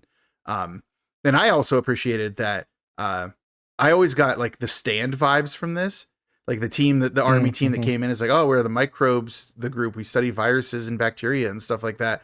And I was like, oh, this very much reminds me of the Stand. And only in the research that I was doing leading up to this, I was like, oh, that was deliberate. Frank Darabont famously loves Stephen King and included that stuff about like the Stand like a virus and all this stuff, like deliberately. It was intended, and he even gave like what Brian's last name is Flag, just like Randall Flagg from The Stand. So it was like very much planned that way. That was deliberate, and that's why it gives me those vibes. I just like appreciate that level of effort to add that extra little bit of subtext in there just for people who might get it. And that's not surprising coming from Frank Darabont, is one of the co-writers here. So yeah, I'm going to say A. All of that talking was just to say also A. So there you go. Nice. Next up is going to be acting. Where are you feeling? Where are you at on this? How do you feel about this? I mean, this is probably a benefit of like it being a studio movie. It has a lot of like established, actors and stuff like that. But even like outside of that, like I think Shawnee Smith was pretty, or is that her last name? Yeah, Shawnee Smith. She was pretty young at this time. Kevin Dillon was in a lot of stuff, but he wasn't exactly like a seasoned actor. And like a lot of the movie rests on those two, and I think they do a good job of carrying it.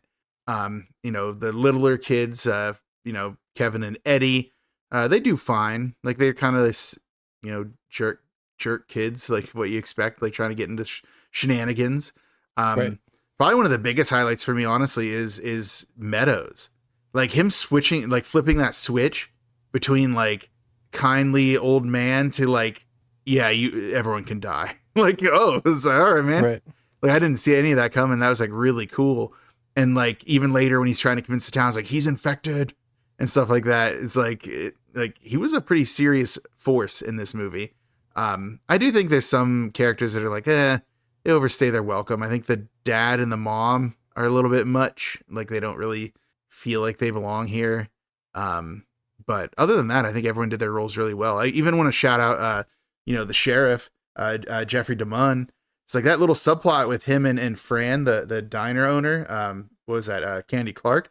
Like what a interesting little story. Like in the middle of this, they didn't need to be there, but it just fleshes out this world and it makes it seem like this is a living town. Because so many times they can just treat a small town like a cipher. Like you get it. You just insert your own vision of what a small town is. But here they don't do that. Like they flesh it out. Like you get Paul, you get his buddy Scott, who's a scumbag. You get, all these other, like you get your local street tough. You get your cheerleader who like actually has a head on her shoulders and is thinking through things. Like, and so much of that didn't need to be there to make this movie, but they put it in. And I really appreciate that. Yeah, totally. I completely agree. I can't really expound on that. That was really well put. So, the only thing I'll say is, and I guess this is more writing. I don't know. And I didn't bring this up during when we were talking about the plot description, but Art LaFleur, who was the pharmacist, so it was the dad. Dude, that gag where she's like, "Oh, I need you to meet my daddy real quick," and he's fucking reading the paper, and he like that. I love that bit. That was so good, and they played that off so well. I think this was a slam dunk. So yeah, I'm gonna say A for acting. I think and part of that is it's a studio production, so it has a lot more that it can lean on. Sure, but it also does a lot with the writing. Like you said, with the writing, it does a lot more with it. So like you could just sit on like this cast of a lot of veteran actors and just be like, we got it. We're just move forward with it. But no, they actually wrote a compelling thing to go along with it. And all the actors seem like they're up to the task. So yeah, A for acting. A is for acting. Next up is effects. Shane, I'm sure you have opinions about effects. Oh, dude. I read so much about this, how they made, because when I was younger, I saw this, I wasn't as into the effects, and this also terrified me. The fact that they're like, well, we have no plan on how the blob needs to move and how it's going to work. So I think the filmmakers or directors, whatever you want to call them, giving that much freedom to the creative team to be like, all right, let's figure this the fuck out. The fact that they used a milkshake thickener, and the fact that milkshake thickener can do this, and then they like threw that on top of like a weird net that was made, is just crazy to me. And then some of the scenes to get it to move, they had like a miniature set and they would tilt it at like 90 degrees and let it just like gloop through. Yeah, and they just like change up the speed, right? Yeah, it's just so cool. Even the CGI on the crackling effect was cool. The only thing I didn't like and they struggled with, because everyone did. There's nothing they could do, is when they overlaid, like when they shot something differently and then like edited in the blob. Like I could tell, like on the screen, like I was like, okay, that was added in post. There's only a couple times it does that, honestly, but the fact, and the sewer scene alone, like when she's trying to climb up that pipe and it comes out of the water with all the tendrils and stuff. Like, my God, like what else do you want? Like, what do you want, people? Like, what do you need? Because this is an A for me. Oh yeah, I mean it is. And you're right. There are some scenes where we get into the other stuff, like the explosions and the fucking the suits that they made were so cool. The satellite was sick as hell. The dirt bike stunt was cool, or the motorcycle stunt. Like they really fucking nailed this one. And at the time, it was a pretty high budget movie. I think it was like a $10 million budget, which nowadays that's nothing. But back then, that was a lot. And it didn't make it back. I'm gonna say it right now. People in 1988, you didn't know what you had. You had something incredible, and you overlooked it. You're fools. You're foolish fools for not having gone to see this movie in the theaters. But no, exactly, like the Blob, the way that the effort that the creative team put into making it move. And we talked earlier about how there's like 50 some odd people like involved in like the visual and special effects. It's like, but it shows. Like they had to put a lot of work into it. And you're right, there are a couple of scenes where like they green screened it or blue screened it into a shot and it looked a little fakey. It didn't quite look real. But compare that to how many times it does. Like how many times it does look like it has a sense of place and a sense of presence with the frame. Is like, I wouldn't judge it on its failures. I'd judge it on its successes, considering how old it is. Like the idea that it's able to do that, to come off as so real so many times. And like, I'd be hard pressed to think of a single kill that happened that I was like, oh, that looks fake. It's like, no, most of those, like, it feels like it's got a sense of presence. It feels like it's like in the room with them, you know? So yeah, I'm A for effects, man. Like the budget was pretty big, but it showed, like they put the work in, they made that happen. They brought that to life. So they sure did. I mean, there were probably 50 to 60 like special effects makeup, like maybe 100. And yeah, this is what you get when you put money into effects. And even this is in the 80s. Like if you watch this now, this does not look like it was made in the 80s. There are a lot of movies that you can tell like, holy shit, this thing needs some TLC. Yeah, there was only that one time in the theater with Hobbs that looked kind of weird. Like you could tell it was like a molded, like a plastic, or not plastic, silicone. Yeah, I was reading that the Blob, like the way that it gleamed was really difficult for the scene, like the team, to like the way that it shined when it was like lighting was on it. It was like difficult for them to do. So yeah, all of the challenges they face and still came out with like a movie that made this creature seem real was incredible to me. And again, 1988, so old. It's wild to me that this exists. Yeah. Nice. All right. Well then, yeah, both of us are A's on effects. Now we're on to music and also sound design. If you want to talk about sound, I got to be honest without the music, it didn't really stand out to me. Like, did not at all. No, it was a score. So like, obviously like, you know, orchestral. It's not what we love, which is some synth action, but there just wasn't like any motifs or anything that really stuck out to me. It was just serviceable. It was fine, you know? Yeah. It didn't, but that means it didn't stick out in a bad way either, but it was kind of middling in my opinion. But I will say that the sounds of the Blob and this, like, of the things it was doing and like those were good. Like, I feel like we don't usually talk about sound design. We usually focus on music, but I think the sound design is so strong that it buoys it to a B. I don't think I could go any higher than B though, just because the music was so forgettable. It wasn't really a standout. Yeah, the music wasn't bad. No, that's what I mean. It was just like unremarkable. Yeah, like you just don't even hear it, and like sometimes that's the point. Like you're not trying to. Yeah, they're not trying to write hooks. Yeah, you know. But I don't know. But no, I agree with you though. It was unremarkable. Because if I was going off the music alone, I'd probably say C.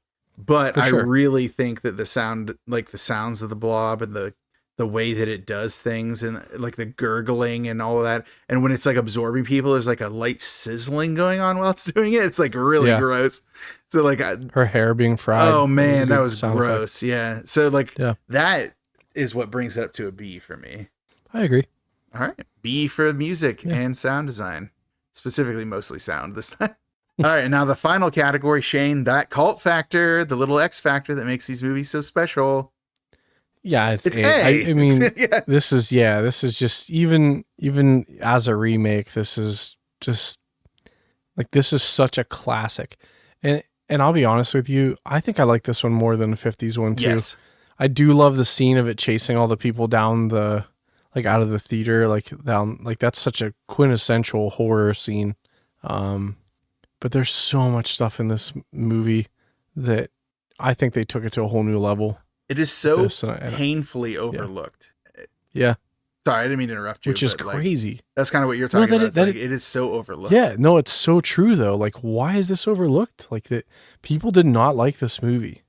And okay, I looked up some, I was just curious because I saw it way too young, and I'm like, IMDb has the like the ratings for like the parental guides, and this hit like I can't remember what they use, but it's like dark red. It's like extreme. It's like extreme gore, extreme horror. Like, it's like frightening. And they're like, don't show this to kids. Like, that's, and you know, people like, I think maybe that's why it leaves Tubi all the time, because no one watches it. I just don't understand. I don't get it. Yeah. Share this. Share this with your friends. I know. Well, it's going to be harder now that it's not on Tubi anymore. Steal this and then share it with everybody. Yes. It's just, I don't know. Like, I feel like I was in a, did I talk about this on the podcast before when I was at the, a local exchange, or it's not local. It's like out in Robinson. So a different part of town than where I live, but there's an exchange. Used to be local. Huh? Used to be local. When we lived over there. But no, so there's like this exchange in Robinson, and this guy had like a Halloween movie thing set up, and it was like all bangers. It was like he had Halloween 3 Season of the Witch on there. He had The Thing. He's had all these incredible movies, and one of them was the Blob remake. I'm like, oh man, no one ever talks about the Blob remake. He's like, I know. It's because he was the guy who made the display. He's like, I know. It's such an incredible movie. It's like so overlooked. It's like people who know, and we got to make more people know so that we can get them to bring this back to Tubi or any streaming service, please. Like, we need more people to know the glory of the Blob. Yep. So yeah, this is an A for cult factor. For cult factor. There's like no question about it.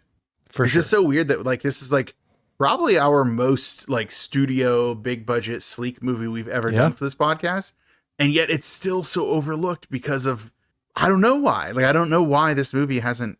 I don't either. Yeah, take it on. It's not bad. Yeah, it's very good. Because like I think we're self-aware enough to admit if something's bad. No, yeah, of course. But and like so like there's like 80s good bad, and then there's like bad. This isn't even good bad. This is actually just good. Like, it's just a good movie. What I mean? Like, it's like I think Maximum Overdrive is probably our other big budget film, and I wouldn't even say that was a huge budget, but I think. I'm trying to think like bigger pictures that we've covered. Yeah, the Maximum Overdrive had a lot of like what Dino De Laurentiis was one of the producers on it. Like, it had a lot of money behind it. Yeah, it did. We loved that one in a different way though. That's like this one is like, that one is just like fun and goofy and silly. It's like the Blob is fun, but it's not goofy and silly. Like, this is like a serious monster movie. Like, this is the real thing, and it's just crazy that it's so overlooked. Maybe the streaming availability is part of it. Like, it literally just like comes and goes from Tubi like randomly almost. I wonder who owns it. I'm going to be on Blob watch. Just you wait. Like, next time that the Blob comes back to Tubi, I'm going to be like throwing that shit on our like social media. It's like, everyone get in there, watch the Blob now. We have to keep it here forever. So high scores for the Blob from us. That was pretty incredible. Wow. So apparently there's a huge fight over the rights to this movie. Between who? Give me 1 second. Producers behind a plan. Oh, I'm sorry. They were trying to make another one. My bad. Never mind. Oh, they should though. But someone owns the rights to this, and they don't like to give it out. They don't like to. I don't know, which is Why? to me is stupid. Yeah, I let don't- more I people don't know. watch your movies. Like Yeah. that was what what I was talking about earlier with the MST3K. Finally, the director of The Final Sacrifice let the MST3K guys like show it again. Mhm. It's like, why hide your movie like that? Like, yes, we get it. They're teasing the movie. They're making fun of it or whatever. But like, I think of it this way. So, and this is kind of a weird tangent. So if you want to cut this later, you totally can. But like, I was reading online where people were like, some people are flippant and kind of rude about the filmmaker, but other people are just sharing stories of their first time they watched The Final Sacrifice, like this incredible moment. And I was thinking about how when we watched it, were you there when we watched The Final Sacrifice in college? Like just in my fraternity house room, like huddled around watching Mystery Science Theater together. And like, I think so. yeah, like it was the one with like the Larry Zonka joke. You were there. Yeah, you were there for that. Oh yeah, I Yes, was. Yeah, the I Larry was. Zonka joke. So it's just a group of us in that room watching this movie together in the best years of our life. It was college. And like, that's such a memory that's like forged into my identity. Like it's a huge part of me. And it's like, okay, so you're a filmmaker who made this movie and yeah, they're teasing it, but without your movie, this would never have gotten made. And so many people wouldn't have this moment. And like, how many filmmakers will make movies for their entire lives and never have a moment of that much staying power?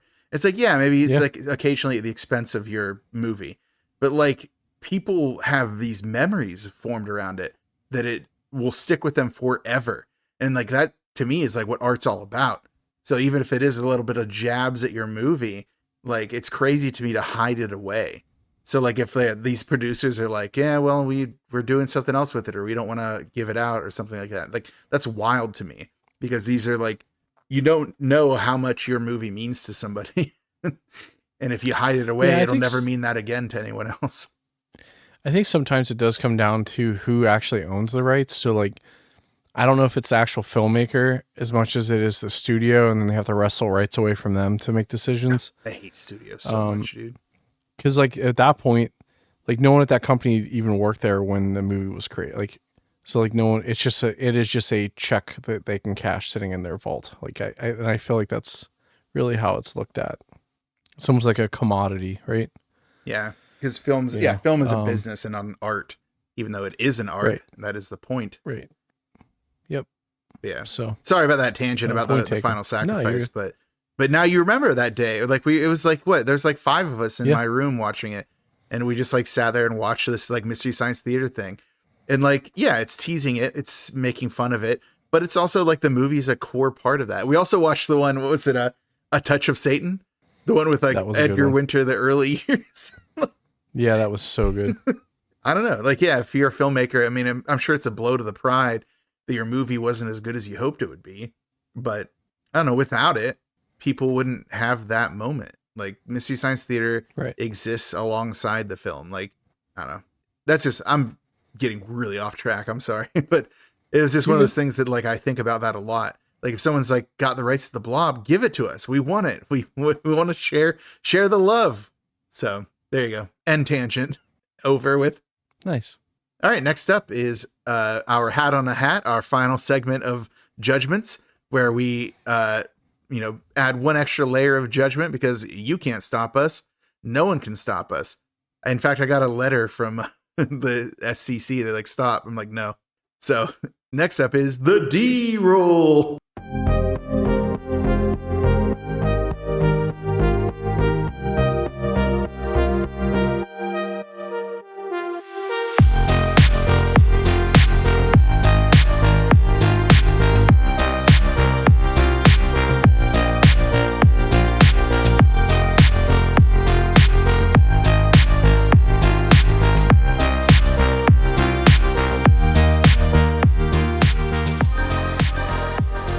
Where we slot this movie into one other category. Those categories being cult classic, B-movie, grindhouse, or trash. Which hopefully we never give you trash, but we'll run out of movies eventually, bro. So we're gonna have to give you garbage. Maybe. There are a lot of movies. That's true. There are. We could just go back further. Go back in time, traveling backwards in what you perceive as time. To quote, what's his nuts? Dr. Manhattan from The Watchmen. Yeah. I'm tired of this world, these people. Okay, so what oh yeah, we're doing the D-roll. I think you know where I'm at with this movie because I've been screaming about it this entire time. Yeah, it's a cult classic. It is. I mean, come on. Classic. It is, yeah. No surprises here.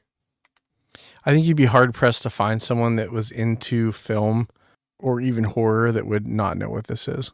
I hope like, or so. even have heard of it, right? Like, oh, the Blob. Like, they probably have never seen it, but they could probably like I don't know. I feel like this movie has so much staying power. Maybe if I ever get rich, that'll be what I do. Is I'll buy the rights to these movies that I Just love buy and the just Blob. like keep them safe. Yeah, I'll be like the Elon Musk of like 80s horror movies, like Oh, there you go. scooping them up and like. Except I'll manage them well and also not be a psychopath. Ah, nice. Well, depends on how you define psychopath, I guess. Yeah, I was gonna say the act in and of itself is A little bit problematic. teetering. You're teetering there. Fair enough. You're flirting with disaster. You're pulling a Molly Hatchet. Oh yeah, what a weird. Why would you bring that song up? My dad loves that song. Wait, disaster. But yeah, so we're just gonna call it Oh yeah, cult classic because it is. for sure. And Yeah, it for sure. is such, and that's why I really struggled with like whether we should do it or not because it is so sleek and it is a studio movie. But I feel like it still works for our project because it is so underrated, like undervalued even. Like it's hard to find. No one cares about it. It's like we need to bring people back to this. We need to make America the Blob again. There we go. Put that on a hat. MABA. Mab. Make America Blob again. Only without any problematic views. Our view is that the Blob rules. Our view is that everyone gets eaten equally. Yeah. The immigration, fine with it. The Blob can always use Except more. for Bill. He's just busted in half. Well, I think he was probably eaten after that. He's brought into the Blob already, in half. Yeah. Yeah, it's like immigration, great. More for the Blob. Although I guess then the Blob would probably be like pro-life because it's like more babies for the Blob to eat. Yeah. Or oh my god, that's funny. Yeah. That's awesome. It's like how does he feel about the trans movement? It's like, hey, it's all material for the Blob, baby. Do what you want. More the merrier. As long as he can eat you at the end of the day, it doesn't matter what your gender is. You're going to get blobbed up. Really lost the plot on this metaphor. I don't know where we're going. Surprisingly, people would still vote for the Blob. So, hey, he tells it like it is, and it is like he's going to absorb you. yeah. But, well, we did it. We did the Blob, 1988. Yep. Not the 58, 88. So if you watch the 58 one, you're probably really lost right now. You should go watch the 1988. Yeah, and also version. where? That one also left Tubi, so where'd you watch it? Seriously. I wonder if they like forgot that was the one that was supposed to leave and they kept the 88. Like someone at Tubi made like a grave error and now they're just too afraid. It's like an intern. They're like too afraid to fess up and be like, oh, I accidentally deleted the Blob. Yeah, hey, intern, it's fine. We will forgive you. Yeah. Oh man, it says that the original Blob is on Max. So if you want to watch the old one, Oh, maybe they bought the rights and now that one will go to Max. I mean, Huh. it hasn't yet, but hopefully. Yeah. Yeah. So sorry to our audience again for how this movie was on Tubi and then like unceremoniously left in between recordings. Yeah, we're We sorry. didn't even have a tried. big gap this time. We had the regular amount of gap. It just left that fast. It did. It was within a week, right? Yes. Because I watched Yeah. it last week and it's gone now. So Crazy. wild. But speaking of what's on Tubi, what's up next at the Dark Side Drive-In? What's coming to theaters on a podcast service near you? Coming to theaters. So we usually Theater. theaters. Yes, theaters. So yeah, we've been doing mostly Tubi stuff until they pulled the rug out from under us on the Blob one. Yeah. But we actually, for this next one, we decided to do another free way to watch something, which is YouTube. YouTube. This is a movie that we can't find anywhere streaming, but it is part of the seasonal holiday movie genre thing, Christmas-ish movie. We're going to be doing 1989's cult classic, Elves. Hell yes. Shane insisted, and I relented. Yeah, I get one every like 10. And they're always terrible. I'm actually really excited for this one. I'm worried about the quality since we're going to be watching a YouTube rip of it. Right. But True. Yeah. It's from 1989. It's directed by Jeffrey Mandel. You know, it stars Dan Haggerty. I don't know who that is, but he's in it. He sure is. I think he plays like the bearded man in it. Yeah. Because he was like, in the life and times of Grizzly Adams. So, yeah, it should be really fun for us watching Elves. I've never seen this, so this is a first for me. I'm very excited. I really like it, Shane, when you give us a new movie that I've never seen and I get to experience it for the first time. Yeah, and then pick on me because it's so bad that I shouldn't have chosen it. Oh, Shane. I haven't seen it either. I'm going to be honest with you. What? I'm pretty excited myself. Yeah. I thought you picked it because you... It's such a meme, dude. I've seen so many clips of this. I'm like, we have to watch this. It'll be good. Trust me. All right. Well, my confidence level has diminished significantly since starting discussing this, but yeah, there you go. The 1989 classic Elves, which is only available on YouTube. Nice. I'm not going to lie, I'm probably going to try to find a version of it that I can purchase somewhere so I can experience it a little better, but quick. Maybe watch the YouTube version first and then what? Then make that decision. Then decide if I want it. Yeah. Well, here's the thing. I'm already on Amazon.com. Let's see if there's any way to purchase this film. Okay. Okay, this is not the version. Oh, here's a VHS I could buy of it. Did it never get a DVD release? Are you kidding me? This isn't the movie, is it? No, this is from 2023. This is the wrong movie. Here's the VHS tape. Currently unavailable. No kidding. We'll have to try to see if our audience can find it, like a flea market or something. We'll start, honestly, dude, with how far behind the times us Yinzers are, there's guaranteed to be one at least at one of the Goodwills. Somewhere. Oh, man. I just saw one of the reviews on Amazon. It says, Mike McGavin is America's answer to Zap Rousdower. And I'm like, okay. Speaking of the final sacrifice, now I'm on board. It's going to be real, dude. I'm telling you. This might be our movie. So, yeah. Well, we survived the Blob. Fear comes in many forms. Was that like a tagline from the movie or something? I think it was "Fear has no shape." Was one of the taglines, which is kind of funny. Yeah, I was gonna do one of those airline send-offs where it's like you had multiple choices in airlines, but you chose us or whatever. But it left my brain before I could even get it out. So, yeah. Stay tuned. Stay peeled. Stay peeled. Couple weeks. We had some. So just again behind the curtain, Squarespace decided to stop paying Google for us to have Google Workspace. So we lost access to our hard drive online, which is where we keep the originals. So there is a slight delay in receiving episodes. So by the time you hear this, you probably would have received one or two, download notifications. And I might have to double post in a week. So sorry about that. I don't understand why Squarespace did this to us. Oh, I can't believe you've done this. But yeah, so we'll be back firing on all cylinders. So no worries. The content is there. We've created the content. Now we just need to borrow music from the movies and then put them in front of you all. So no worries.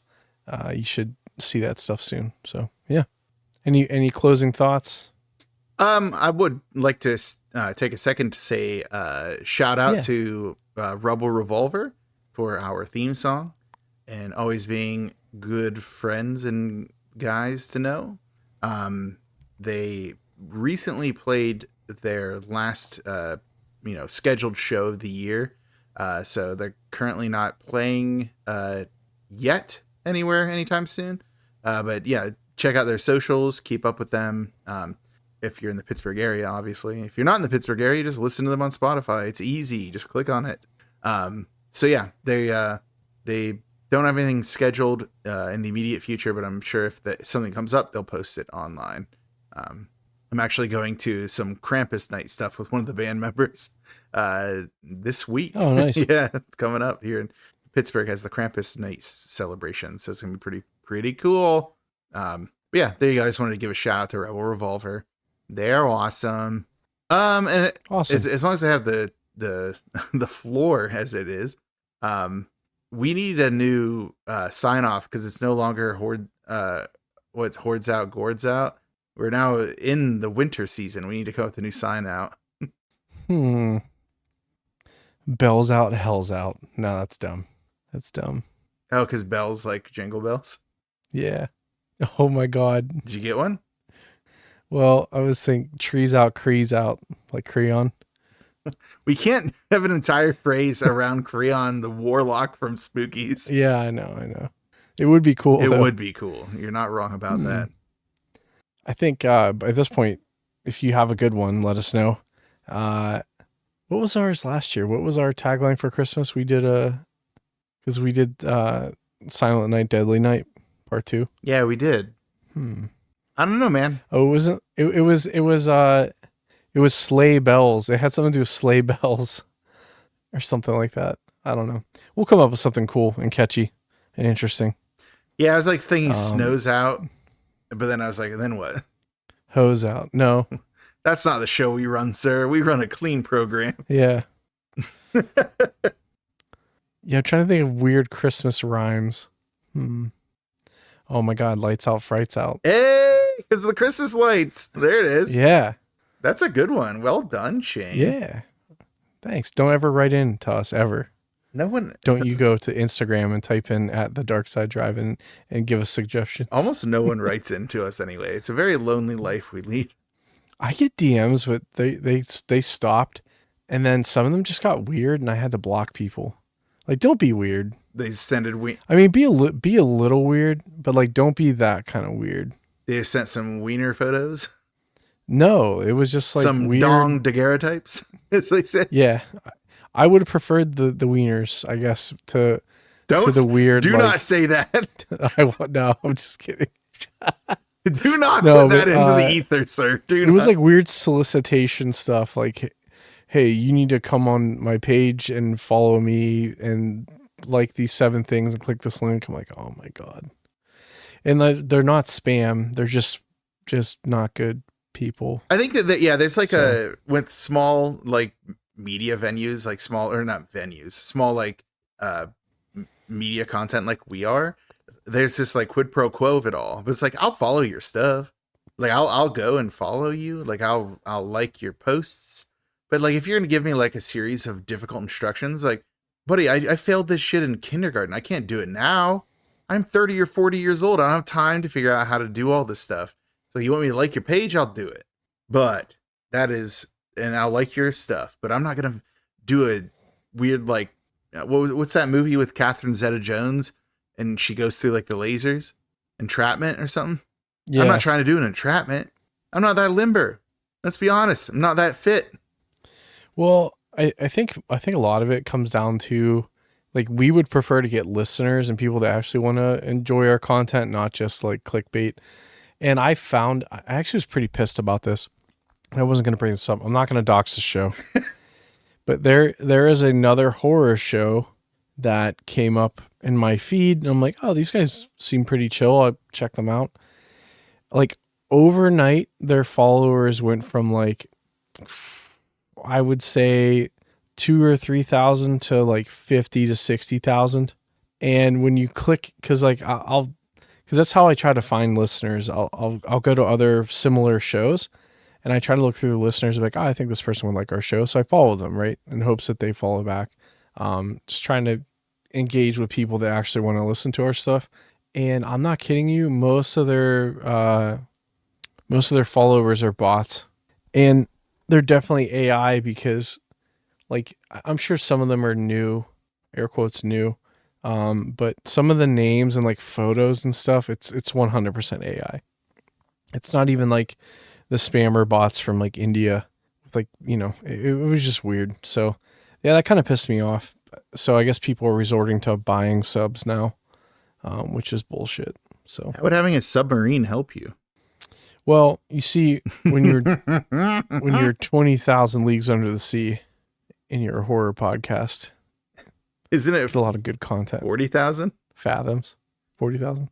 No. That's when you die. Oh.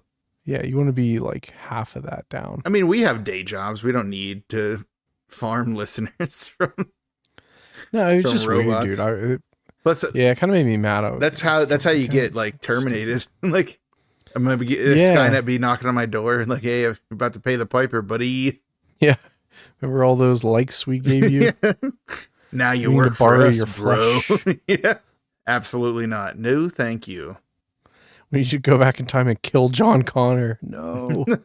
Yeah. Well, I think that about does it today. We've gone on more tangents than actually, man. We're coming in pretty good on time here. I'll be honest with you. Yeah, I think once you cut out some of the stuff that you need to cut out, like it won't actually be that bad.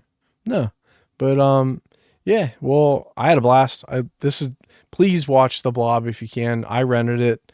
We're not telling you to spend money, but this movie is so good. If you see it somewhere and you're remotely interested, go ahead, rent it, try to watch it. Maybe wait for it to come on stream. If the old one's going to Max, I would assume maybe this one will.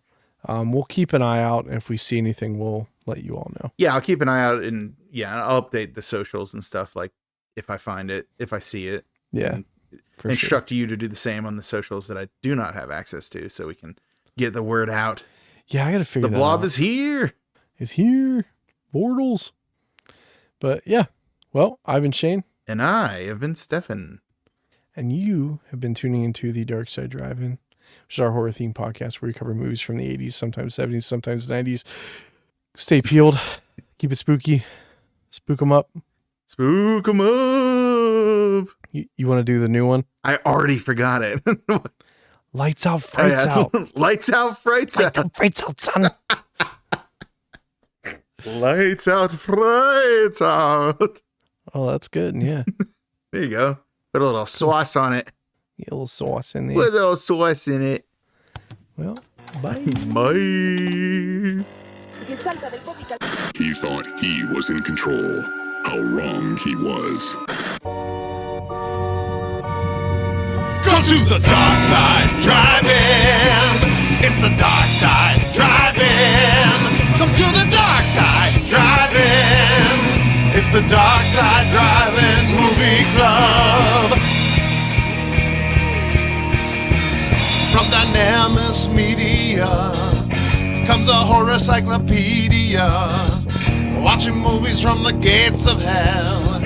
Covers ripped from a blockbuster shell. Officer Bosch is the only good cop.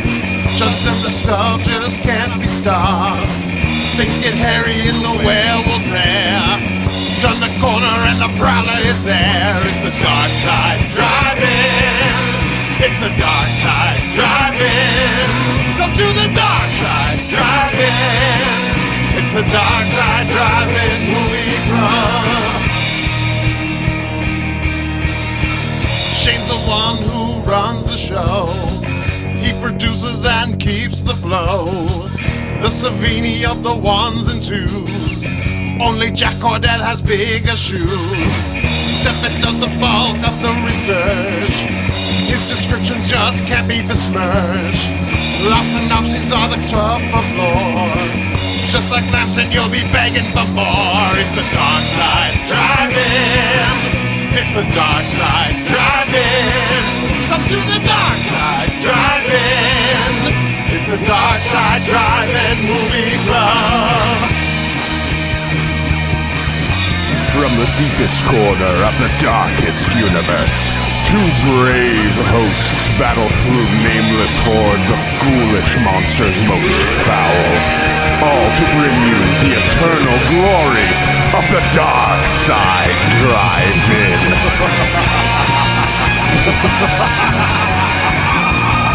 It's the dark side, drive-in. It's the dark side driving. Come to the dark side driving. It's the dark side driving movie club. It's the dark side driving. Come to the dark side driving. It's the dark side driving. It's the dark side driving movie club.